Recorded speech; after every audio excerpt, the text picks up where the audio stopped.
Boise State and San Diego State were back into that conversation. But I'm not sure what you saw in the last two games that makes you think that's going to happen. Nothing. As of now, it's hamstring watch.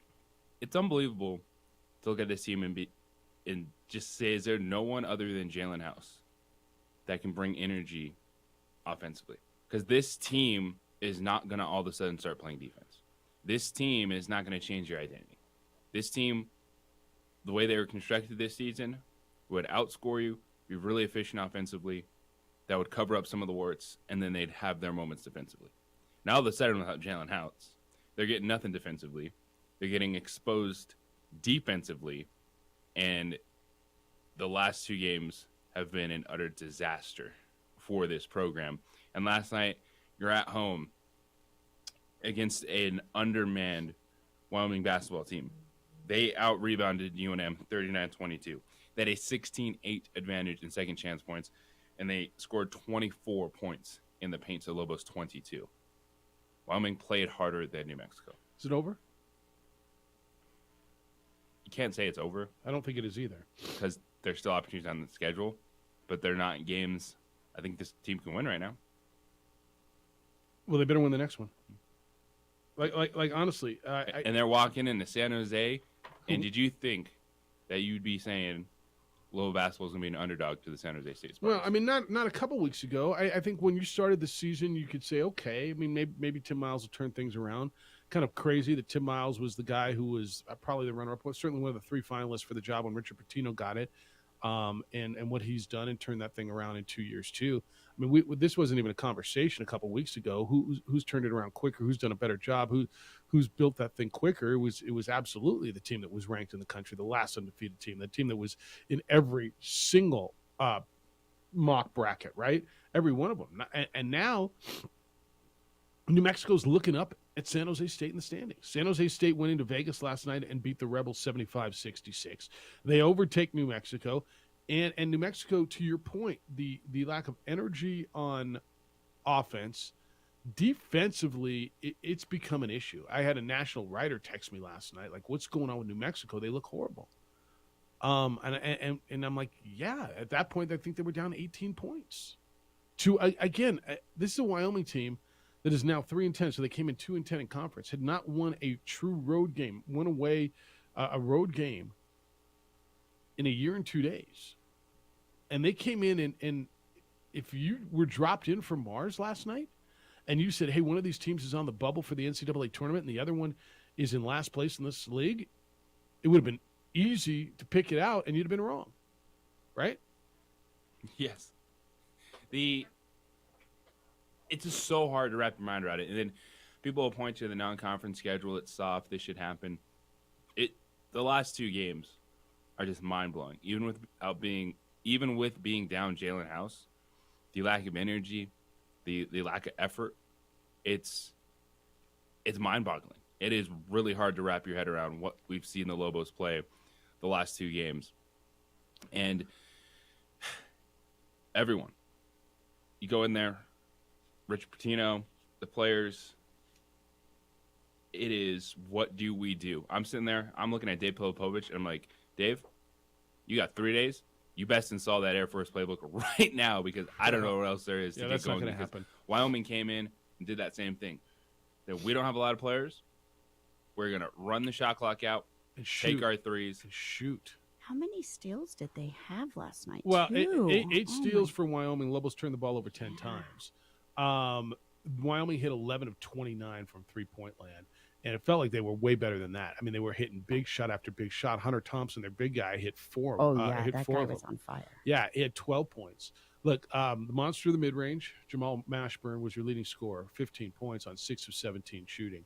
Morris Udeze had a double-double with 12 points and 17 rebounds. I thought Alec played well. But you're short, right? Your bench is short because House is out. So you basically, all your starters played, and those of you who are telling me, well, there's not enough balls to go around, and where are all these guys going to get minutes? Really? Jenkins came off, and he's in a shooting slump, 0 for 6 in 17 minutes. He tried Barima Sek for 10 minutes. You didn't really get anything there. So where are you getting it? Your starters. House has to come back. House has to come back. Wyoming didn't have bench? No, they didn't. No, they don't. They got Bondell played 40 minutes. He was the best player on the floor. they got 27 minutes off of their bench. You got 27 minutes off of your bench. I mean, they used 3 guys. You used 2.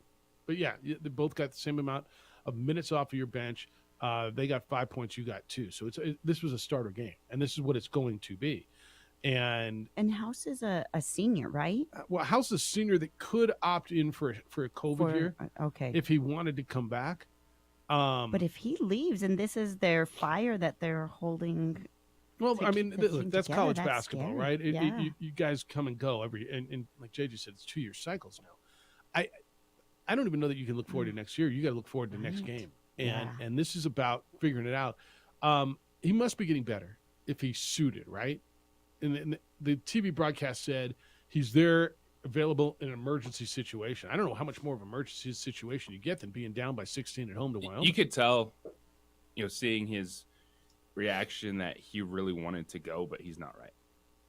And you just can't rush it because it doesn't make sense. You're looking at, you have to have this guy I ready agree with that. for Las Vegas. Look, and it if does he's- not make sense to play Jalen House at 60 or 70% at this point in time. You're 9.5 point favorites without Jalen House on the floor. And you over lost by 14. Like, this is so much more than just Jalen House issue right now. Yeah. In the post-game, Mean Machine says he wasn't where the scholarship's coming from. Jeff, in the post-game, Petito said level basketball deficiencies will be addressed through recruiting. But unless I'm wrong, he has only 2 available scholarships, Jalen Tovars and Udeze. It's not enough to reshape a roster. Come on, you know better than that, Mean Machine. I mean, you know better than that. Guys are going to leave. Guys are going to come. You know better than that. Do you think what's going down south might be getting into No. these guys' heads? No, I think it's got nothing to do with Okay. it. No, I Okay. think it's 'Cause I'm got, thinking maybe they just weren't in yeah. their head wasn't in the game. No, I think that has absolutely zero to do with it, Steph. I think they're aware of it. I think it's got Yeah. nothing to do with it. Richard said they lost confidence, and at some point today we'll hear from Richard Pitino after the game. Where'd you lose confidence? Was it in the Nevada games? Is that where you lost the confidence? I mean, you'd been playing pretty well, but if you look at the 4 losses in a row, 3 of them have been pretty convincing, right? At Logan, Yeah.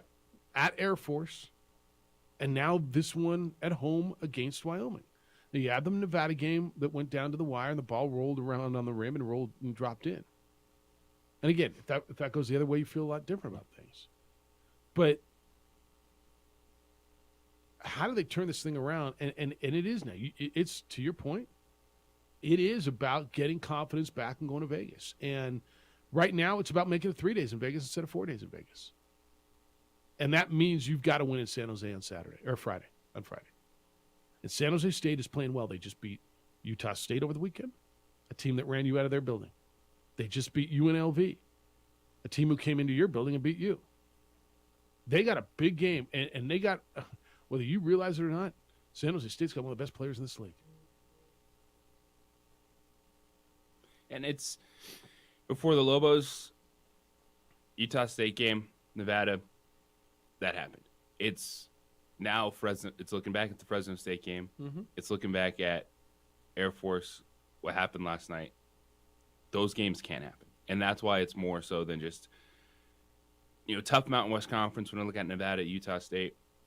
But you start losing to 6 through 11. Well, now you're 6, but at that point in time, Yeah. that's what derailed everything for this team. All right, Sports Animal Hotline, 505-246-0610. That's area code 505-246-0610. It's the 377 Brewery Hotline. Sports Animal text line is the same, 505-246-0610. You want to send us a correspondence via text, that's the number. Email Jeff at sportsanimalabq.com, JJ at sportsanimalabq.com. Obviously, Steph is in for A. Marie today, and thanks for coming in today. I know you worked late last night, and you're working like you become like the Vital now, huh? Yeah. Yeah, you just, Not the official Vital, but thank goodness he trained me because Right. I would have been lost. well, yeah, but appreciate you coming in, and always love having you here. So I love thanks for being coming here. in this morning. So you can get call in, and Steph will take your call. We are on the Visual Media and ProView Networks. You can catch us on Comcast Channel 26, on our Facebook page, the OD in the AM. Adrian's producing there. All right, when we come back, so how do you fix this, right? Is it fixable? How do you fix it? Are you more concerned about the offense or the defense? We will go through that. as we go through the day, we do have a lot of NFL stuff. Derek Carr was released by the Raiders yesterday, and obviously we're going to hit what happened down in Las Cruces. Greg Heyer was fired by the chancellor yesterday. Does it matter who fired him? Does that send a message to you that the firing came from the chancellor? I want to get into that as well. Happy day after Thanksgiving, Valentine's Day. Hope you had a good Valentine's Day. Steph, good Valentine's Day? You were here, huh? Yeah, I was here. Yeah, It was good. Did your Valentine bring you flowers and dinner I don't know. to work? My kids. Did your kids bring you dinner? No. and flowers? I All right. had candy when I got How was home. yours, by the way? It was good. You went to the We game? did a lot of stuff Monday night. Attaboy. Yeah, you knew what was coming, so you can plan it. All right. Glad you're with us on the opening drive on 95.9 FM and AM 610, the sports animal. Conspiracy theories.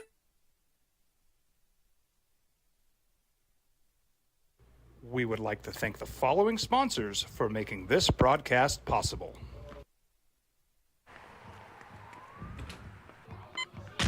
These are more than just the sounds of a safe place to go after school.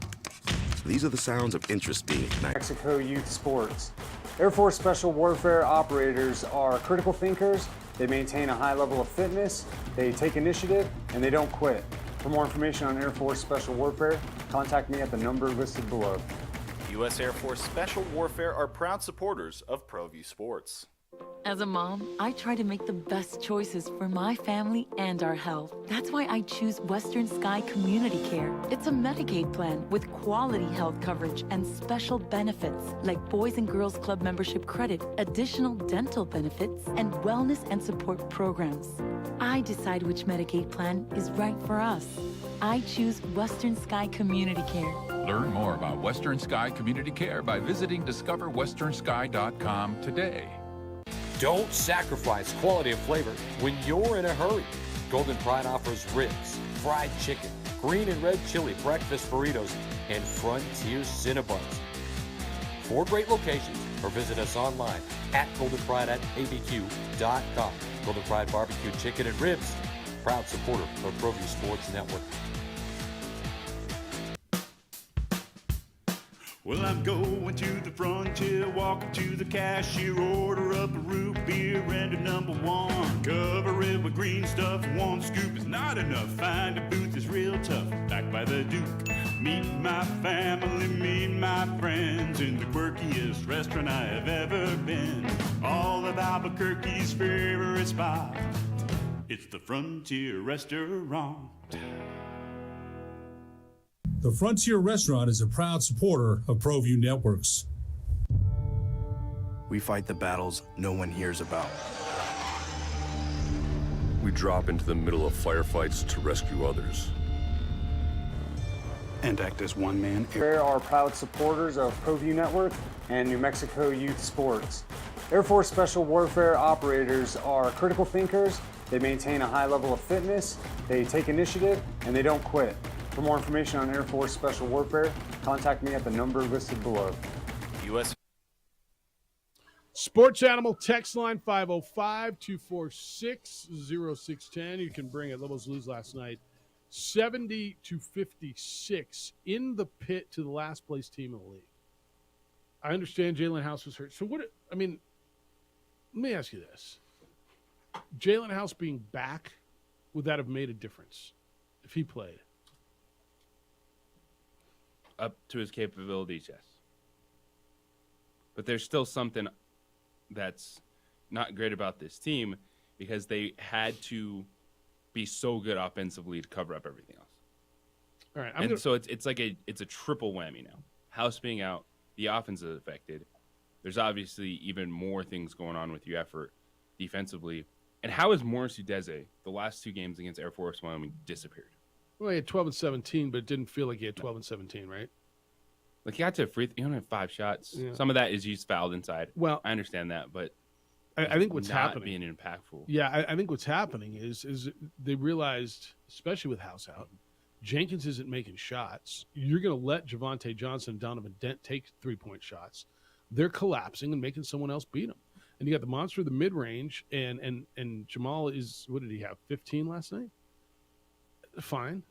But somebody else has to score, right? Somebody else has to score. And when you're looking up and down the box score and you say, all right, Alec had 13, and I love the way he plays. He played 39 minutes, turned the ball over one time, had 5 rebounds and 13 points. Udeze had 12. Javonte hit some shots, but then you got 4 out of Donovan Denton, 27 minutes, 2 out of Sek off the bench at the end of the game, and nothing out of KJ in 17 minutes, 0 for 6. And a team that is so reliant all season long on the guard line scoring, you had one of the highest scoring backcourts in the nation, right? In House and Mashburn. Thoughts? Well, this one I don't want your thought on. It says, "Hey Aggies, we have a coach and an AD for you." Really? So, people have just turned on the coach and the AD. I mean, these 4 losses, you go on a 4-game losing streak, and is everybody just turning on this team? Is Pitino not a good coach anymore?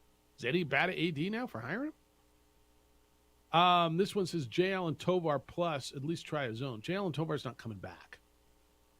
I hear people scream, try a zone, try a zone. You know, beat zones shooting. That's what they did last night.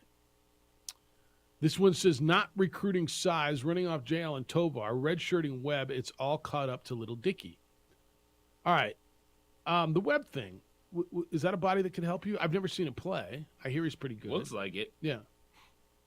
I mean, because he's that piece that they say they're missing on the wing. Well, and I kind of said the one thing you don't have, right? Yeah. These are all on the text line, the Sports Animal text line, 505-246-0610. It says, so painful to watch again. I feel for the players as it's obvious they have lost their mojo. Stay patient, Lobo fans, as it's only year 2 for our great coach. Okay. Let me ask you this, because I think it's salvageable. Do you think it's salvageable? Or, well, maybe it's not. Because I guess at this point, salvageable means you have to win the tournament, right?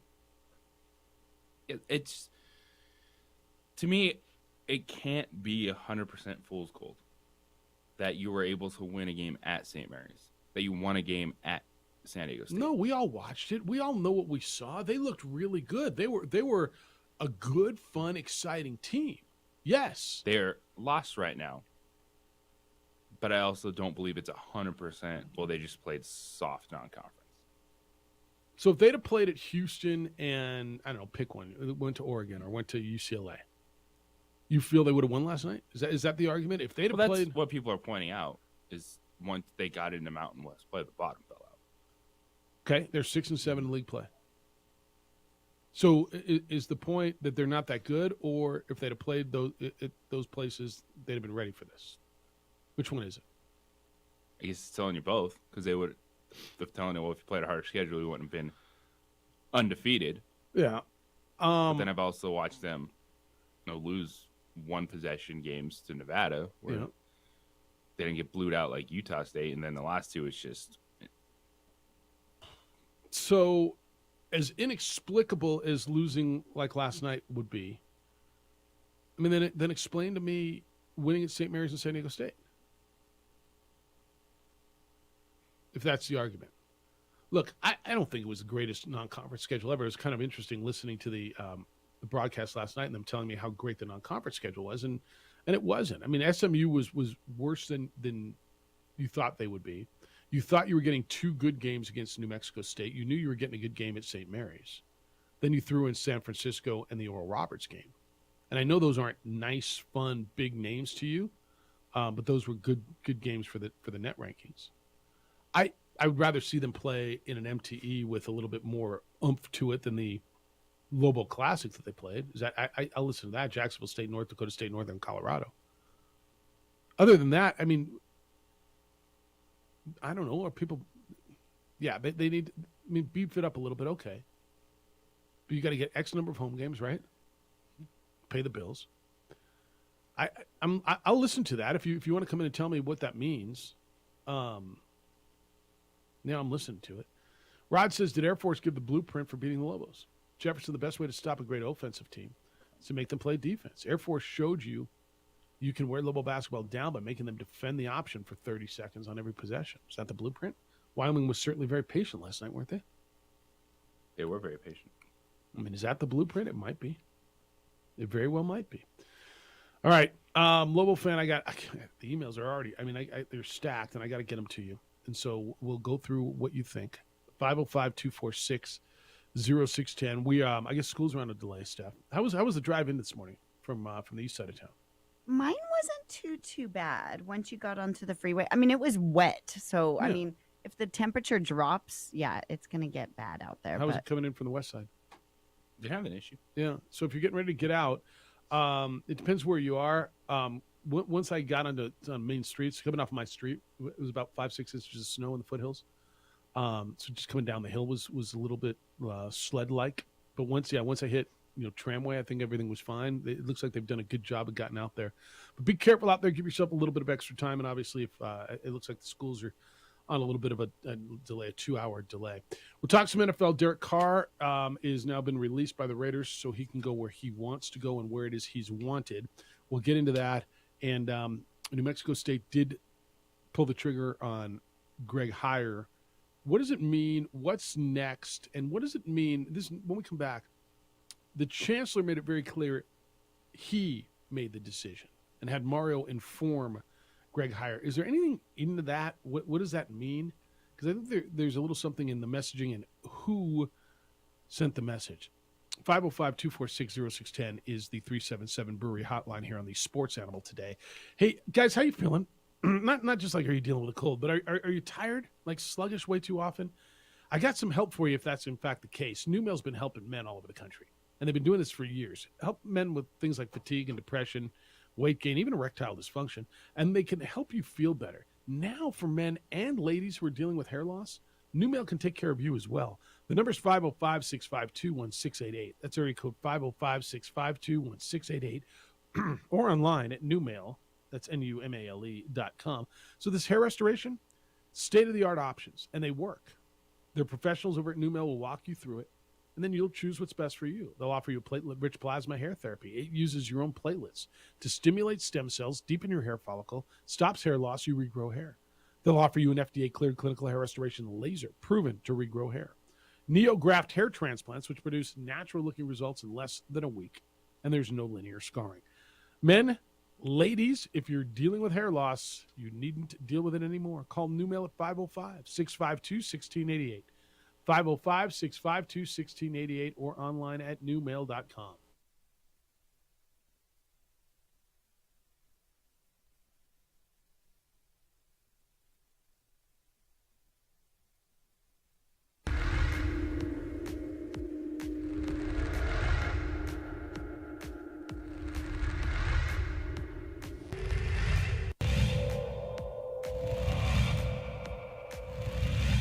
Nelson, he's got 3 fouls, so he doesn't really want to be getting the ball. The dagger. That's Gomez! Inside. Hostile gives it up. Shot is up. Oh!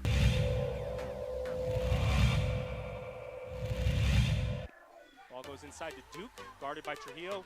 Eli with the tip and the finish.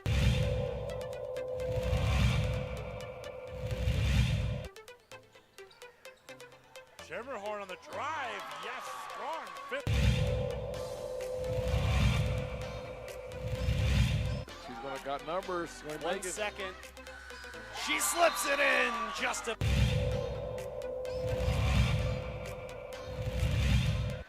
some time. Montoya, plenty of room. Yes. Wide open long ball for Jason Montoya.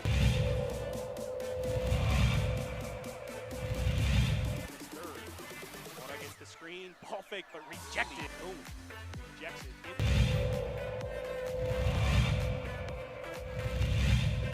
Quickly, or if they hold for the final. Wyckoff, yes, count the basket. A chance at a three-point play for Wyckoff, and a free throw is coming up.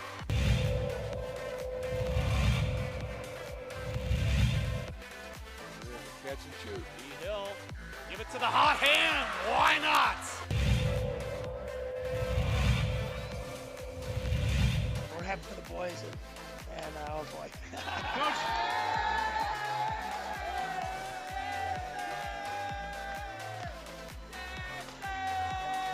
I guess they knew about it. One more.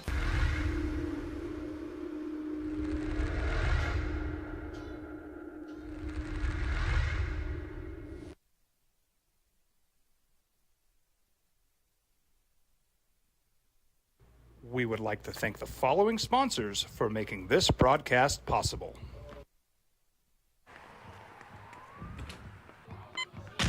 These are more than just the sounds of a safe place to go after school. These are the sounds of interest being ignited and of mentors making an impact. At Boys and Girls Clubs, we don't do just one thing. We do whatever it takes to meet the needs of every kid who comes through those doors. Because whatever it takes is what it takes to build great futures. Great futures start here. Sometimes it's the small things that make life easier, like never worrying about being declined at an ATM when only cash will do. With You're Covered from US Eagle, we'll cover you, even if the money's not there. That's a good feeling. And we do it with no extra fees or penalties. It's called trust, and we think that's important, especially if we're asking you to trust us. At US Eagle, that's just part of what it means when we say people mean more. We fight the battles no one hears about. We drop into the middle of firefights to rescue others. And act as one-man air traffic control towers. We're the ones who go before all others.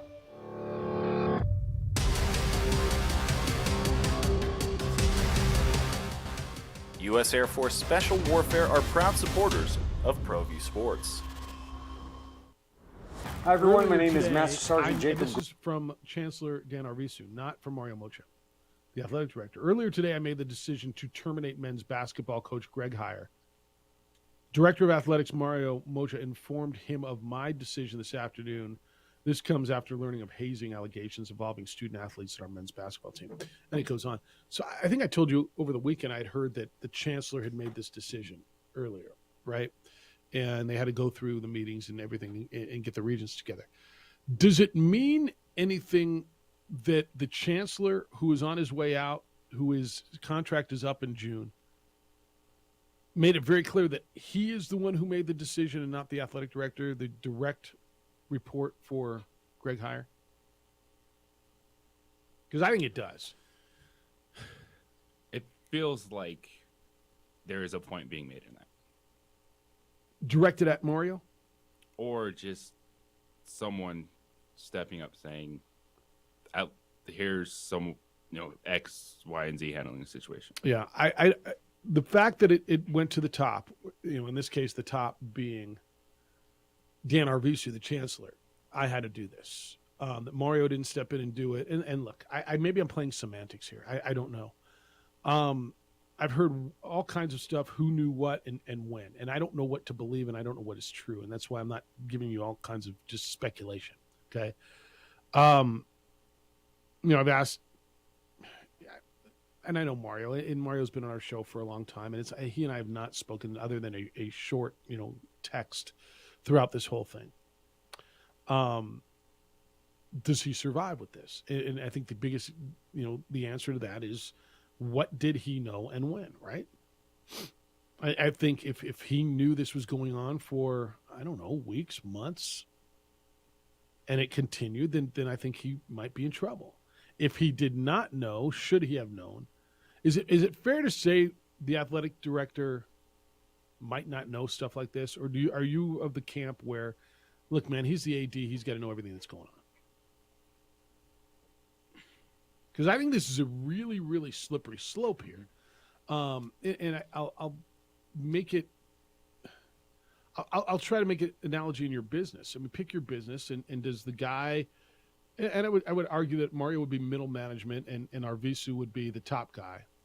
Or maybe Mario would be a VP level, Heyer would be middle management. And should the VP level know everything that's going on in every department? I know that's oversimplifying it. I do think that there's different standards when it comes to university athletics. Okay. And I do think that as much as we preach about what this means and young men and women and student athletes, that there has to be a different level of accountability for the leaders in those situations. And even when it comes to something like this, with what you're hearing about it, the allegations, and it's just, let's put it together, because Mario Mocha too was the one who hired this staff, and this falls on him. And if he didn't 100% know, if he didn't know that, no, that's a fair question. But there's still, to me, in athletics, a different level of accountability for those people involved. Okay, I don't disagree with any of that. If this was, and I guess when I found out it was happening on campus in the locker room, it almost felt a little different to me than was it happening, away. But when it was on road trips, and where are the adults in the room, right? Where are the adults, especially after what happened in November, when basically they're on double secret probation, right? I mean, they should have been on zero tolerance. And so, I don't know. There's a couple things that were not made clear in the chancellor's letter. A, was the whole coaching staff let go, and I don't believe that's correct at this point, or at least official. And B, was Greg Heyer fired with cause, meaning they feel that they do not have to pay him anything to go away, or was there a settlement? Or because I'll be honest with you, and you may not like Greg, and that's fine, and I understand everything that goes with that. But if I'm him, I'm not just walking away. You're going to have to prove cause. I'm going to make this uncomfortable for you, so you pay me something. Now you may say that's horrible. But I think everybody's going to probably protect themselves, and he's going to say, I shouldn't have known, and how could I have known, and I did this, and I whatever. He's going to hire. He's going to keep saying what he said the whole time. He's going to I hire. don't know these guys. Yeah. I don't know what's going on. What he's going to hire? My assistant coach had a gun in the hotel. I didn't know that after the fact. No, he's going to hire an attorney, and at some point, New Mexico State's going to say, all right, is it worth fighting this, or is it worth settling and giving him $300,000 to go away, or $600, whatever the number is, right? And I know you're going to lose your mind if he gets a nickel, and I understand that. Would you rather save the money on litigating this thing and just pay him up front, even if you're convinced you're going to win and he's going to be fired with cause? I don't know. So I don't know the answers to any of that. I do believe this is going to be trickle, trickle, trickle. I think it's just going to be piece by piece is going to come out, and this isn't going away for a minute. At some point, we're going to know who the victim is publicly, and I feel so insanely bad for that. The one that we kind of know about. Well, not kind of, and were there more? And I think there's going to be legal ramifications here when it all comes out. I think there's going to be charges. Yes. And when you're looking at the program itself and the institution, if you're everyone else on that campus, like those coaches, if you're looking up though too at Mario, how does he build the trust back with everyone? Because even if you say, oh, well, Mario didn't know this or that, the dude has been he's played the let everyone else handle things card and I don't have to say anything. Like, even having a press conference where you just sit there and say, I'm sorry, we can't talk about that now, but you're setting a tone is something. And they've done none of that in Mexico State. They've done none of that. Just sitting there going, this is unacceptable. This is what we're doing. This is the message. This is what we expect from our student athletes. They've done nothing. And at some point in time, that looks so bad. Where's the accountability? Where's the respect? Where's the taking a stand? Like, and everyone's going to say, well, what's the difference? Well, the difference is there's hiding. And that's a problem for Mario Mocha. Yeah, what you're saying is I want to see somebody out in front saying, look, this is the allegations, if they're true, they're unacceptable. That's why we shut down the program, and we're looking into it. You didn't even get that after the incident? No. Where everyone where somebody was coming out after the fact, like, hey, the student athlete, he was defending himself. It's not acceptable. They had a weapon, this or that. But, like, nothing. Yeah. And then we're supposed to just sit here and then start overlooking and saying, this person needs to be safe. Like, this is... Yeah. Well, that's what I said. I think I said on Friday. Yeah. I mean, somebody's got to lead here. Somebody's got to lead. Somebody's got to take charge and get out in front of this. Part of that is... We still have not heard anything but releases from New Mexico State, right? And part of that, kind of what you just go to, is from the chancellor, at least saying, we've made this decision. I've made this decision. I've made this decision. Yeah, he made it very clear in that letter that he sent out. I've made this decision. Because this is me. Part of this is trying to establish culture, right? And the accountability and the stuff that you're expecting, or what you believe you're getting from all the other coaches on campus. And you're not getting that from the supposed leader of that department. Jerry, you're on the Sports Animal. Good morning, Jerry. Good morning. Two things. One, I've been watching the UNM team like everyone else this year, and it really did appear to me that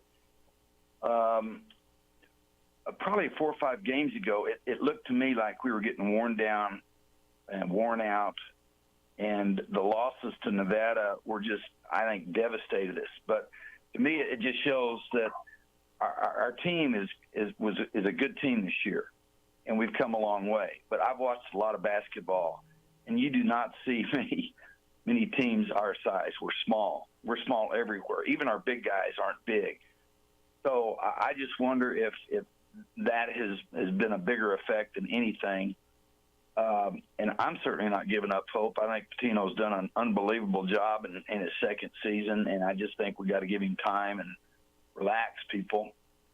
And then on this New Mexico State deal, to me, if there was ever a time when a school should say, we're not going to give you hush money for this, we're not going to give you what it would cost for us to defend this case, I think they ought to stick to it and expose everything that's going on in this thing. And if they don't do that, I think it's really going to hurt their program even more, and let the chips fall where they may. So if you're Mario saying was involved, adios. Yeah. Whoever is involved, adios. But if they are truly going to address this thing, then to me, that's the only way that they're going to be able to address it and go forward. Because, if you go back to the days of McCarthy, there were some thugs in that program, and they swept a lot of stuff under the rugs just because it was such a tough program. And I hope they'll fight it, but no love lost with me. So that's about what I got to say, boys. All right, Jerry, be well. So basically he's saying this needs to be with cause. And there is no, we're giving you money to go away. And if you want to fight it, we're going to fight it because we know we're right. And we got lawyers on retainer. We got university lawyers. It shouldn't, we're not paying an hourly. We've already got our lawyers here. We'll pay what it costs because what you've done to our program. I mean, I think that's basically what I'm hearing Jerry say is, New Mexico State needs to say, look, this is what you did to our program. We're not paying you to go away. Here's the clause in your contract. There's 15 different places where you can point to and said you lost control of the program. This happened in your program. Illegal activity happened in your program. Your players were not protected in your program. Whatever it is, pick your clause. Scram is what he's saying. We're not paying you to go away. And I think most people are going to agree with that. Now, Greg Heyer might not. And I don't know what he's going to do. He might just say, you know what, you're right, I'm out.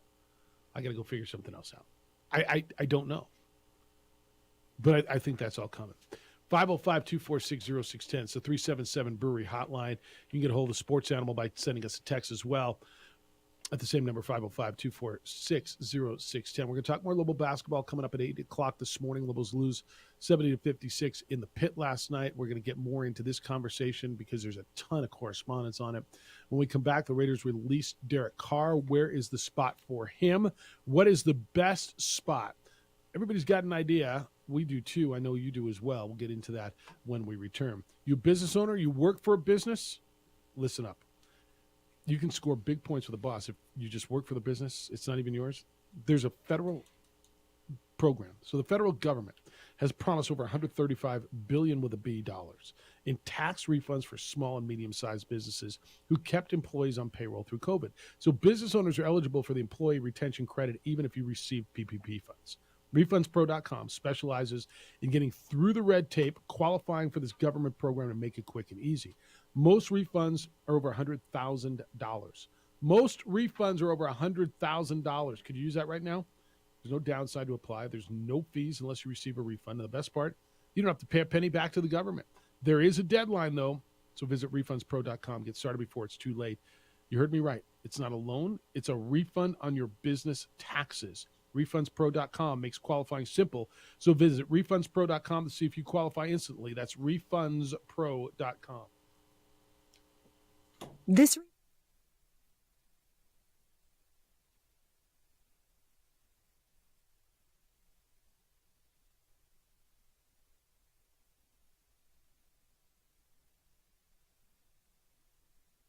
We would like to thank the following sponsors for making this broadcast possible. Check it out. What is it? It's a time machine, bro. I could jump into the future, get my paycheck early. I already get my paycheck early at US Eagle. Get your paycheck up to 2 days early with US Eagle Early Payday. Now's a great time to have your checking with US Eagle. Time machine. Your girlfriend breaks up with you in 22 hours, 53 minutes. Wait, what? Seth?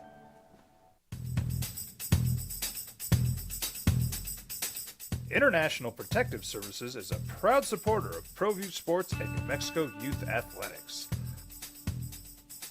IPS provides residential and commercial security services in the Albuquerque metro area. For more info, please call 505-897-2420 or visit internationalprotectiveservice.com. These are more than just the sounds of a safe place to go after school.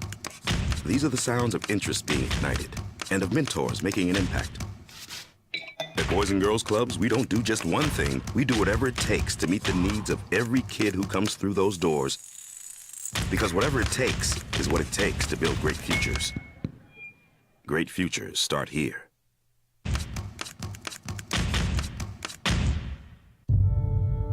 We fight the battles no one hears about. We drop into the middle of firefights to rescue others. And act as one-man air traffic control towers. We're the ones who go before all others.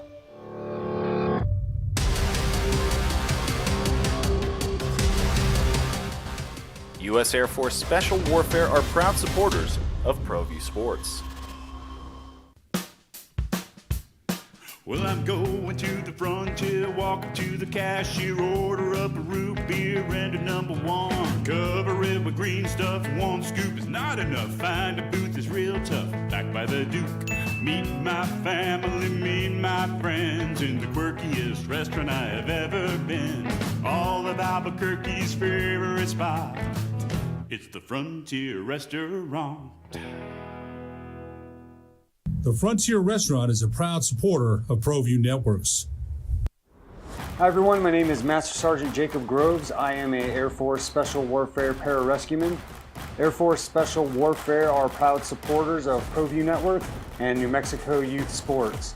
Air Force Special Warfare operators are critical thinkers. They maintain a high level of fitness, they take initiative, and they don't quit.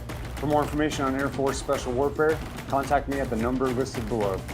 U.S. Air Force Special Warfare are proud supporters of ProView Sports.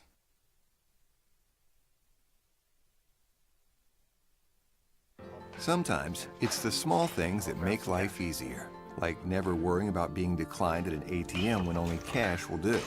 With your covered from US Eagle, we'll cover you, even if the money's not there. That's a good feeling. And we do it with no extra fees or penalties. It's called trust, and we think that's important, especially if we're asking you to trust us. At US Eagle, that's just part of what it means when we say people mean more. We would like to thank the following sponsors for making this broadcast possible. Hi everyone, my name is Master Sergeant Jacob Groves. I am a Air Force Special Warfare pararescueman. Air Force Special Warfare are proud supporters of ProView Network and New Mexico Youth Sports. Air Force Special Warfare operators are critical thinkers. They maintain a high level of fitness, they take initiative, and they don't quit. For more information on Air Force Special Warfare, contact me at the number listed below. U.S. Air Force Special Warfare are proud supporters of ProView Sports. These are more than just the sounds of a safe place to go after school. These are the sounds of interest being ignited and of mentors making an impact. At Boys and Girls Clubs, we don't do just one thing. We do whatever it takes to meet the needs of every kid who comes through those doors. Sports Animal. All right, so you got a new head coach in the NFL yesterday. Cardinals hired the Eagles defensive coordinator Jonathan Gannon as their new head coach. Jonathan Gannon is their new head coach, 5-year contract. 40 years old, he was the defensive coordinator The past 2 seasons, he turned the Eagles into a top 10 defense in his first year. Eagles ranked number 2 in the league this last year. So Jonathan Gannon is the new head coach for the Eagles. Meanwhile, Derek Carr was released officially. Like everybody knew this because he was due a $40 million roster bonus today if he was still on the roster. So he is now a free agent. The Jets seem to be the talk. Carolina, I think, is the other team that's in play here. I think it's one of those 2 teams because when you look at who can afford him, who's got the cap space, who's got weapons, it feels Jets or Carolina to me. More so than Tampa Bay, more so than New Orleans, more so than any of that other stuff. Okay. I think it's wide open. Okay. I think any team in the NFC South pick up that phone and call Derek Carr. I think they all will. The Jets, it makes sense because that's the easiest acquisition, even when you're in the Aaron Rodgers market. You know that, hey, Derek Carr is just phone call away as opposed to piecing together a trade to acquire Aaron Rodgers. And then for Derek Carr, this gives him the opportunity to step back and survey all these options and see what he likes about the brand new coaching staff in Carolina. What is going to be the offensive philosophy moving forward in Tampa Bay? Arthur Smith has, you look at Atlanta, they were wildly competitive this year, especially going through Marcus Mariota and Desmond Ridder Wow. in that offense. And, the Saints, I think they might be closer to falling off because that defense that's been really competitive, it's older. They got a lot of guys aging out. So everyone, as you said, is looking at the Jets or Carolina for Derek Carr. So NFC South is Tampa Bay, it is New Orleans, it is Carolina, and it is what am I forgetting? Holy smokes. New Orleans, Carolina, Tampa Bay. What's my other team? Atlanta. Thank you. You just talked about them. Does weather play into this? Derek Carr in cold weather games is 2-10 with a QBR of 33.6. Now, I don't know what that means to you. He grew up in California, played at Fresno State. 58% completion percentage, 14 to 14 touchdown to interception ratio in games where it's 40 degrees or colder. He's 1-7 with a 33.5 QBR. That's 35th out of 46 quarterbacks. And an 8-9 touchdown to interception ratio when it's 32 degrees. I know these are numbers, and you can get blinded by these, and you can get really lost in them. But they're numbers that are facts. Does that bother you if you're a cold weather team? If you're the Jets, should it? Should it bother you? No, because it really is 12 games out of how many he's played? A lot. I mean, a lot. 2014 draft. Do you know how many quarterbacks were taken ahead of him in the draft? 2014? 2014 is when he was drafted. He was the first pick of the second round. So how many quarterbacks were taken ahead of him? This is a little trivia for you. Just as you're driving in your car, who were the quarterbacks taken ahead of Derek Carr? This will tell you, again, how inexact the draft is. 3? All right. Do you know who they are? It's a good guess. Any idea who quarterbacks taken ahead of Derek Carr in his draft were? I'll tell you, he's had the best career of them. Can I get the team who selected a quarterback? The first one, I don't even remember who took the first one. I'm going to guess the second one went to Cleveland. The third one went to Carolina, I think. No. Minnesota took the third one. I honestly, I'm going to guess Jacksonville. Blake Bortles, Johnny Manziel, and Teddy Bridgewater. Okay. Those are the 3 quarterbacks who went ahead of Derek Carr. Sean, you want him? No, I'm not a huge Derek Carr guy. I think I'm more interested to see where Jimmy G goes at the end of the day, honestly. I think he ends up in Vegas. Yep, I agree. Hey, not to hijack it, but as an Aggie alum, I did want to jump in on the coaching situation at NMSU real quick, if that's okay. Yeah, go. Yeah, no. As an alum, just recently moved back. I was excited to get season tickets, and then everything kind of went down like this. It's definitely a pretty embarrassing situation, upsetting overall. I think that they're going to have to bring somebody in. I think they're going to have to pony up some cash to bring in somebody who's a little bit more stable. May not be the most successful guy, but you need to clean up the mess. I know that NMSU is more than just a basketball program, even though it is, the marquee program at the school. So still a proud Aggie. I do want to push back a little bit on Jeff Goodman saying that the program is a renegade program.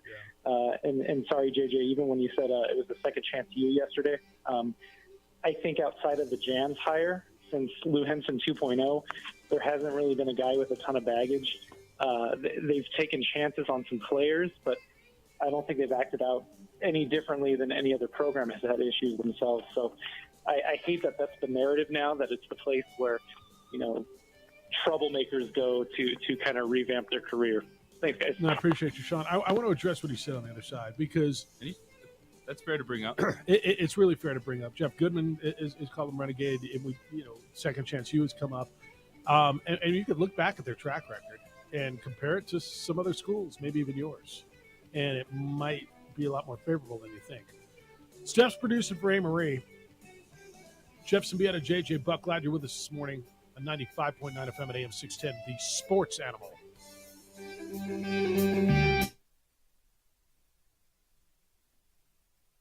We would like to thank the following sponsors for making this broadcast possible.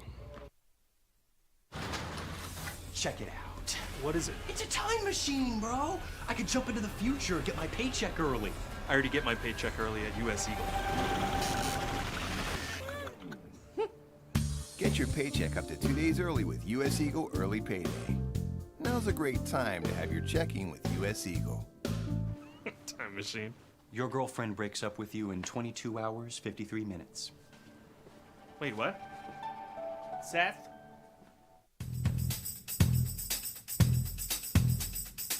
International Protective Services is a proud supporter of ProView Sports and New Mexico Youth Athletics. IPS provides residential and commercial security services in the Albuquerque metro area. For more info, please call 505-897-2420 or visit internationalprotectiveservice.com. These are more than just the sounds of a safe place to go after school. These are the sounds of interest being ignited and of mentors making an impact. At Boys and Girls Clubs, we don't do just one thing. We do whatever it takes to meet the needs of every kid who comes through those doors. Because whatever it takes is what it takes to build great futures. Great futures start here.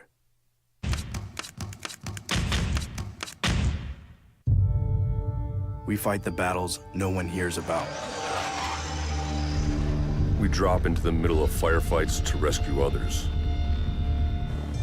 And act as one-man air traffic control towers.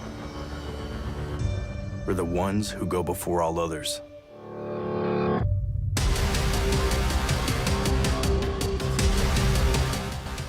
U.S. Air Force Special Warfare are proud supporters of ProView Sports. Well, I'm going to the frontier, walking to the cashier, order up a root beer and a number one. Cover it with green stuff, one scoop is not enough. Find a booth is real tough, back by the Duke. Meet my family, meet my friends in the quirkiest restaurant I have ever been. All of Albuquerque's favorite spot, it's the Frontier Restaurant. The Frontier Restaurant is a proud supporter of ProView Networks. Hi everyone, my name is Master Sergeant Jacob Groves. I am a Air Force Special Warfare Pararescueman. Air Force Special Warfare are proud supporters of ProView Network and New Mexico Youth Sports. All right, so evidently there's a 10 o'clock press conference in Cruces this morning. 10 o'clock. Chancellor Arvizu is going to be there. We understand Mario Mocha will be there as well, the athletic director. So, JJ, it's the opening drive. Thanks for being with us on the 95.9 FM and AM 610, the sports animal. Jeff Symbieta, JJ Buck. So, mean anything to you that Mario was expected to be there? I mean, it means to me that it still has a job, Yes. right? That he's going to be there. Whether he has a statement, answers any questions, that does mean something. Yeah, I think so. Mm-hmm. Yeah. All right. I'm going to address the last caller because he said, I'm an Aggie. I just moved back. I was looking forward to this. This is disappointing. But I want to push back on what Jeff Goodman said. Jeff Goodman's a national writer. Did a podcast yesterday. It was all over your Twitter probably. It said it's a renegade university. It's a renegade program. Is it? The term last chance U has been brought up in regards to this basketball program as well. And I got to take on this, but go ahead, because I know you do too. No, it's not a renegade program. I would like to clarify what I said yesterday. I said this year specifically was second chance U for the Aggies because they did not return a leader. There was not a Johnny McCants on this team. There was not a foundation. This was a redo from top to bottom for the roster. And then so this specific group was second chance U that Greg Heyer brought in. And that's the difference because Mario Menzies, Paul Weir era, when Chris Jans come in, there was more carryover. There were returning players. There were guys that were leaders in the program. This team did not have that. Well, you had a strong head coach too. And I don't know if that was the case with Marvin and or Paul. But you didn't have a lot of problems. Now you're going to point to the pizza delivery guy who was robbed. Okay, and then somebody else can point at your program too, because just about every program has had something. But I think we would agree, and I think Aggie have they. When you look at the chances, do they have to do some things differently in New Mexico State? Yes, that's why it's how they got a coach like Chris Jans. Well, and Chris was a second chance guy, right? I mean, look, you took a risk with Chris. But it's not the recent stretch. It's not fair to categorize it as a renegade program. This year is different than looking back at what we've seen. So I think New Mexico State has to take a few more chances than some other places do to be relevant at the level at which they've been relevant for better part of 2 decades, right? I mean, they just do. I mean, whether it was when Reggie Theus was there, right? I mean, when Reggie was there were all kinds of whispers and things that were going on. Marvin came in, Paul Weir. They've got basically a junior college there right on campus where they can get guys into school where other places can't, right? So they can get guys in with that might not be able to academically qualify in some other places. And then do they have to take some chances on character, guys? And they do, and they have. And I would tell you, for the most part, guys who are getting a second chance have responded. You haven't had a lot of problems. For as graphic and as brutal and as bad and as public as what's gone on this basketball season has been, and it's been every bit all of that. You can go back through the program, go back over years, and look at their program and say, wow, that guy was a second chance guy. Boy, he came in with some question marks and turned himself around. Now, everything I understand about Chris, and I know Chris a little bit, Chris Jans, and I really like Chris Jans. He was a get-in-your-face coach. You knew where you stood. He was a hard-ass leader, not just on the basketball court, but you were going to do it the right way. JJ, I'm thinking back through the Chris Jans period. Did we have a public off-the-court issue with a player? Because I don't recall one. And again, it's going to go down to leadership. Now, there's going to be some of you cynical people, and that's fine. We're going to say, yeah, they covered it up pretty good. And okay, maybe. I don't know.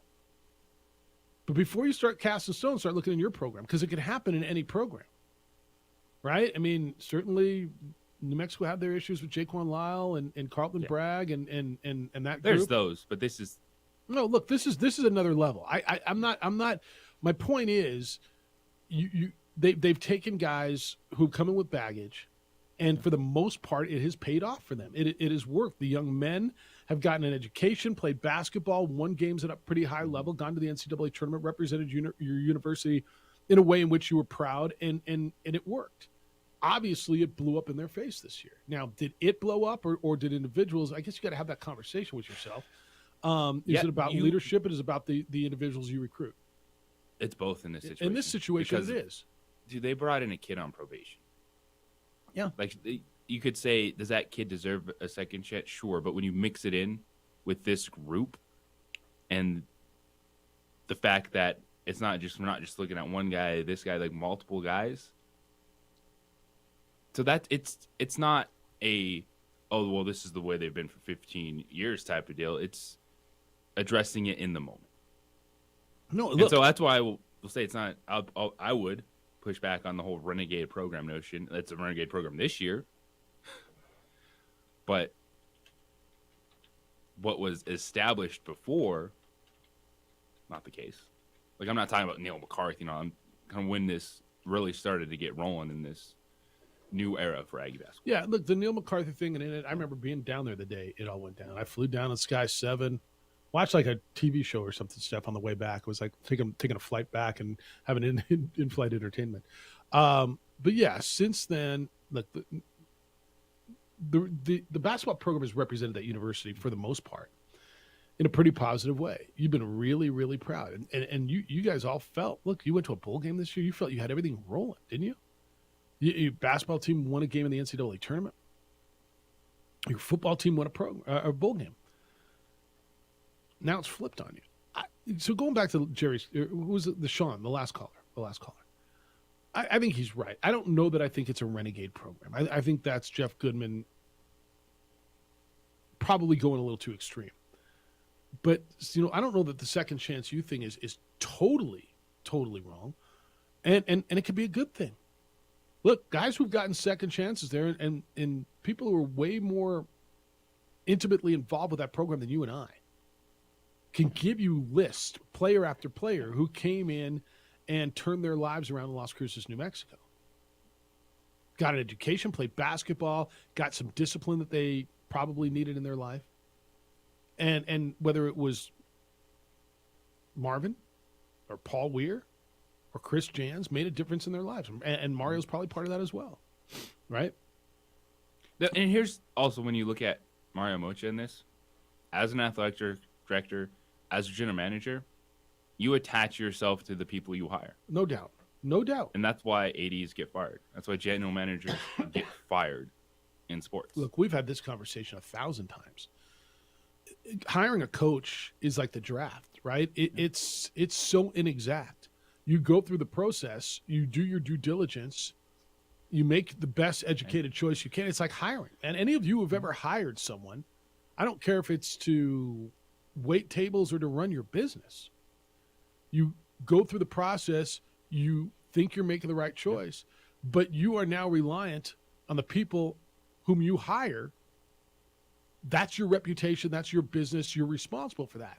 And you hire people to go do a job. Like the way I manage, and I've been blessed, man. Where's the wood? Like I've been blessed. People who have worked for me at New Mexico Bowl do their job. I don't micromanage them. They do their job, and we've been blessed. But it's like anything else. You hire a coach, you do your due diligence, you think you do the right thing, and then you are now reliant on that person or persons to do their job. And this one, if it comes out there was zero knowledge, then you can see why New Mexico State would be able to point at, well, look at everything else he's done as a leader for this. You're talking about Mario. About Mario Mocha and that stuff. But this is not just a coach making a mistake. This is not just, bad apple in the bunch. This is devastating stuff. This is life-changing stuff. For the victim. For the victims. Yeah. And that's where, it's hard for me to say, well, maybe he just didn't know, man. Like, sometimes you're talking about Mario for again. Mario Mocha, like, just trying to wrap your head around what that athletic department, what that university has to do going forward from this. Who do you bring in? Do you have an idea? We had the name yesterday. Somebody said Marvin Menzies. It's really interesting. What kind of money do you have? You need to bring in a firm, hard-ass leader. Do you find, I don't know, what's the basketball equivalent of Jerry Kill? Who is it? Jerry's only baggage was his health. Jerry's won everywhere he's been. He's got a pretty good reputation. Everybody's going through Greg Heyer's resume. So, well, he worked for Greg Heyer, and he worked for Will Wade, he worked for Larry Eustachy. He must be bad seed. I don't know. I mean, certainly your mentors, you are kind of who you surround yourself with. I don't know if they're bad people, but certainly they all will run out in bad situations, right? But Chris came in, and he worked for Greg Marshall too. Chris Jans did at Wichita State. Chris was a head coach of Bowling Green, got fired because of something off of the court. But he came in and grew up and figured it out. And, I mean, I'd argue he was the best coach in New Mexico State since Lou Henson. Some of you love Neil McCarthy, but I would argue that the area you just went through was pretty damn good with Chris Jans, wouldn't you? They're not going to be able to stop taking chances on players. Now, I don't know the situation. I don't know what Greg did. What kind of due diligence did he do? Was he just trying to load up a roster with good players? Well, yeah, he wanted to win. But you got to have good people around you, man. And look, good people do bad things and need a second chance. And JJ, when you're walking that line, it's fine, isn't it? It's a freaking tightrope. But it was too many. It was too many at once. And then Greg Heyer. And then you obviously let them run the place. Yeah. There's just too much there to point out and just say, this was just a bad guy that spoiled the bunch. No, it was most of the bunch. All right, 505-246-0610. Aggie fan, love to hear your thoughts. There's a press conference at 10 o'clock today in Las Cruces. Dan Ariso is the chancellor, and I'm told Mario Mocho will be there. What do you want to hear? I think you're going to hear a lot of, well, we can't really get into that. Well, I can't really get into that. Which okay, but at least you're going to hear it. Somebody's going to be in front of it. Global fan, we're going to get into your game next. 70-56. New Mexico loses at home to the last place team in the league in Wyoming, a team who had not won a road game in 367 days. That happened last night at the Pit. Hey, business owners, your computers and network secure? You sure about that? Like, you need to be really sure about that. If you know your system is protected, you're good. But there's hackers out there, there's cybercrime, and any gap in your cybersecurity can do major damage to your business, and that threat is real. That's why you need to know ABQ IT. ABQ IT provides a thorough look at your computer security, and they'll tell you and show you where you're at risk, and then they'll fix it. ABQ IT created a business model designed to protect you from malicious threats, keep your computers up to date, and they'll do it at one affordable monthly cost. And you need to know this. By June 9th, many of you are going to have to ensure the personal data of your customers is protected. It's the FTC Safeguards rule. Your business may face penalties if you're not compliant by that deadline. With ABQ IT, you can be prepared. There's no hourly rate, no labor billing, no hidden fees, and your rate will be predictable. It's not going to change. You got to protect your business. The risk of hoping, of thinking bad things won't happen to you, it's just not worth it. Trust the experts in cybersecurity and compliance. Visit abq-it.com. That's abq-it.com. This report is sponsored by Batteries Plus Bulbs. Buying for a business. We would like to thank the following sponsors for making this broadcast possible. Check it out. What is it? It's a time machine, bro. I could jump into the future, get my paycheck early. I already get my paycheck early at US Eagle. Get your paycheck up to 2 days early with US Eagle Early Payday. Now's a great time to have your checking with US Eagle. Time machine. Your girlfriend breaks up with you in 22 hours, 53 minutes. Wait, what? Seth?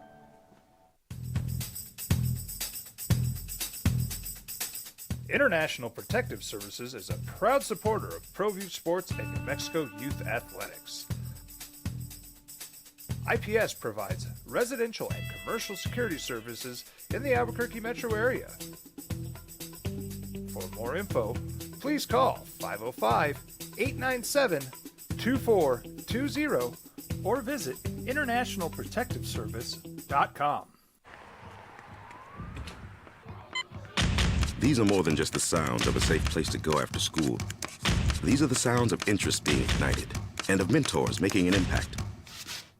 At Boys and Girls Clubs, we don't do just one thing. We do whatever it takes to meet the needs of every kid who comes through those doors. Because whatever it takes is what it takes to build great futures. Great futures start here.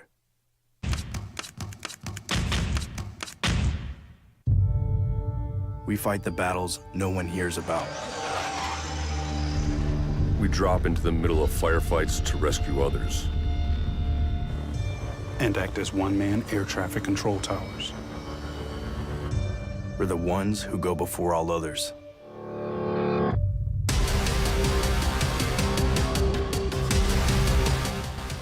U.S. Air Force Special Warfare are proud supporters of ProView Sports. Well, I'm going to the frontier, walking to the cashier, order up a root beer and a number one. Cover it with green stuff, one scoop is not enough. Find a booth is real tough, back by the Duke. Meet my family, meet my friends in the quirkiest restaurant I have ever been. All of Albuquerque's favorite spot, it's the Frontier Restaurant. The Frontier Restaurant is a proud supporter of ProView Networks. Hi everyone, my name is Master Sergeant Jacob Groves. I am a Air Force Special Warfare pararescueman. Air Force Special Warfare are proud supporters of ProView Network and New Mexico Youth Sports. Air Force Special Warfare operators are critical thinkers. They maintain a high level of fitness, they take initiative, and they don't quit. For more information on Air Force Special Warfare, contact me at the number listed below. U.S. Air Force Special Warfare are proud supporters of ProView Sports.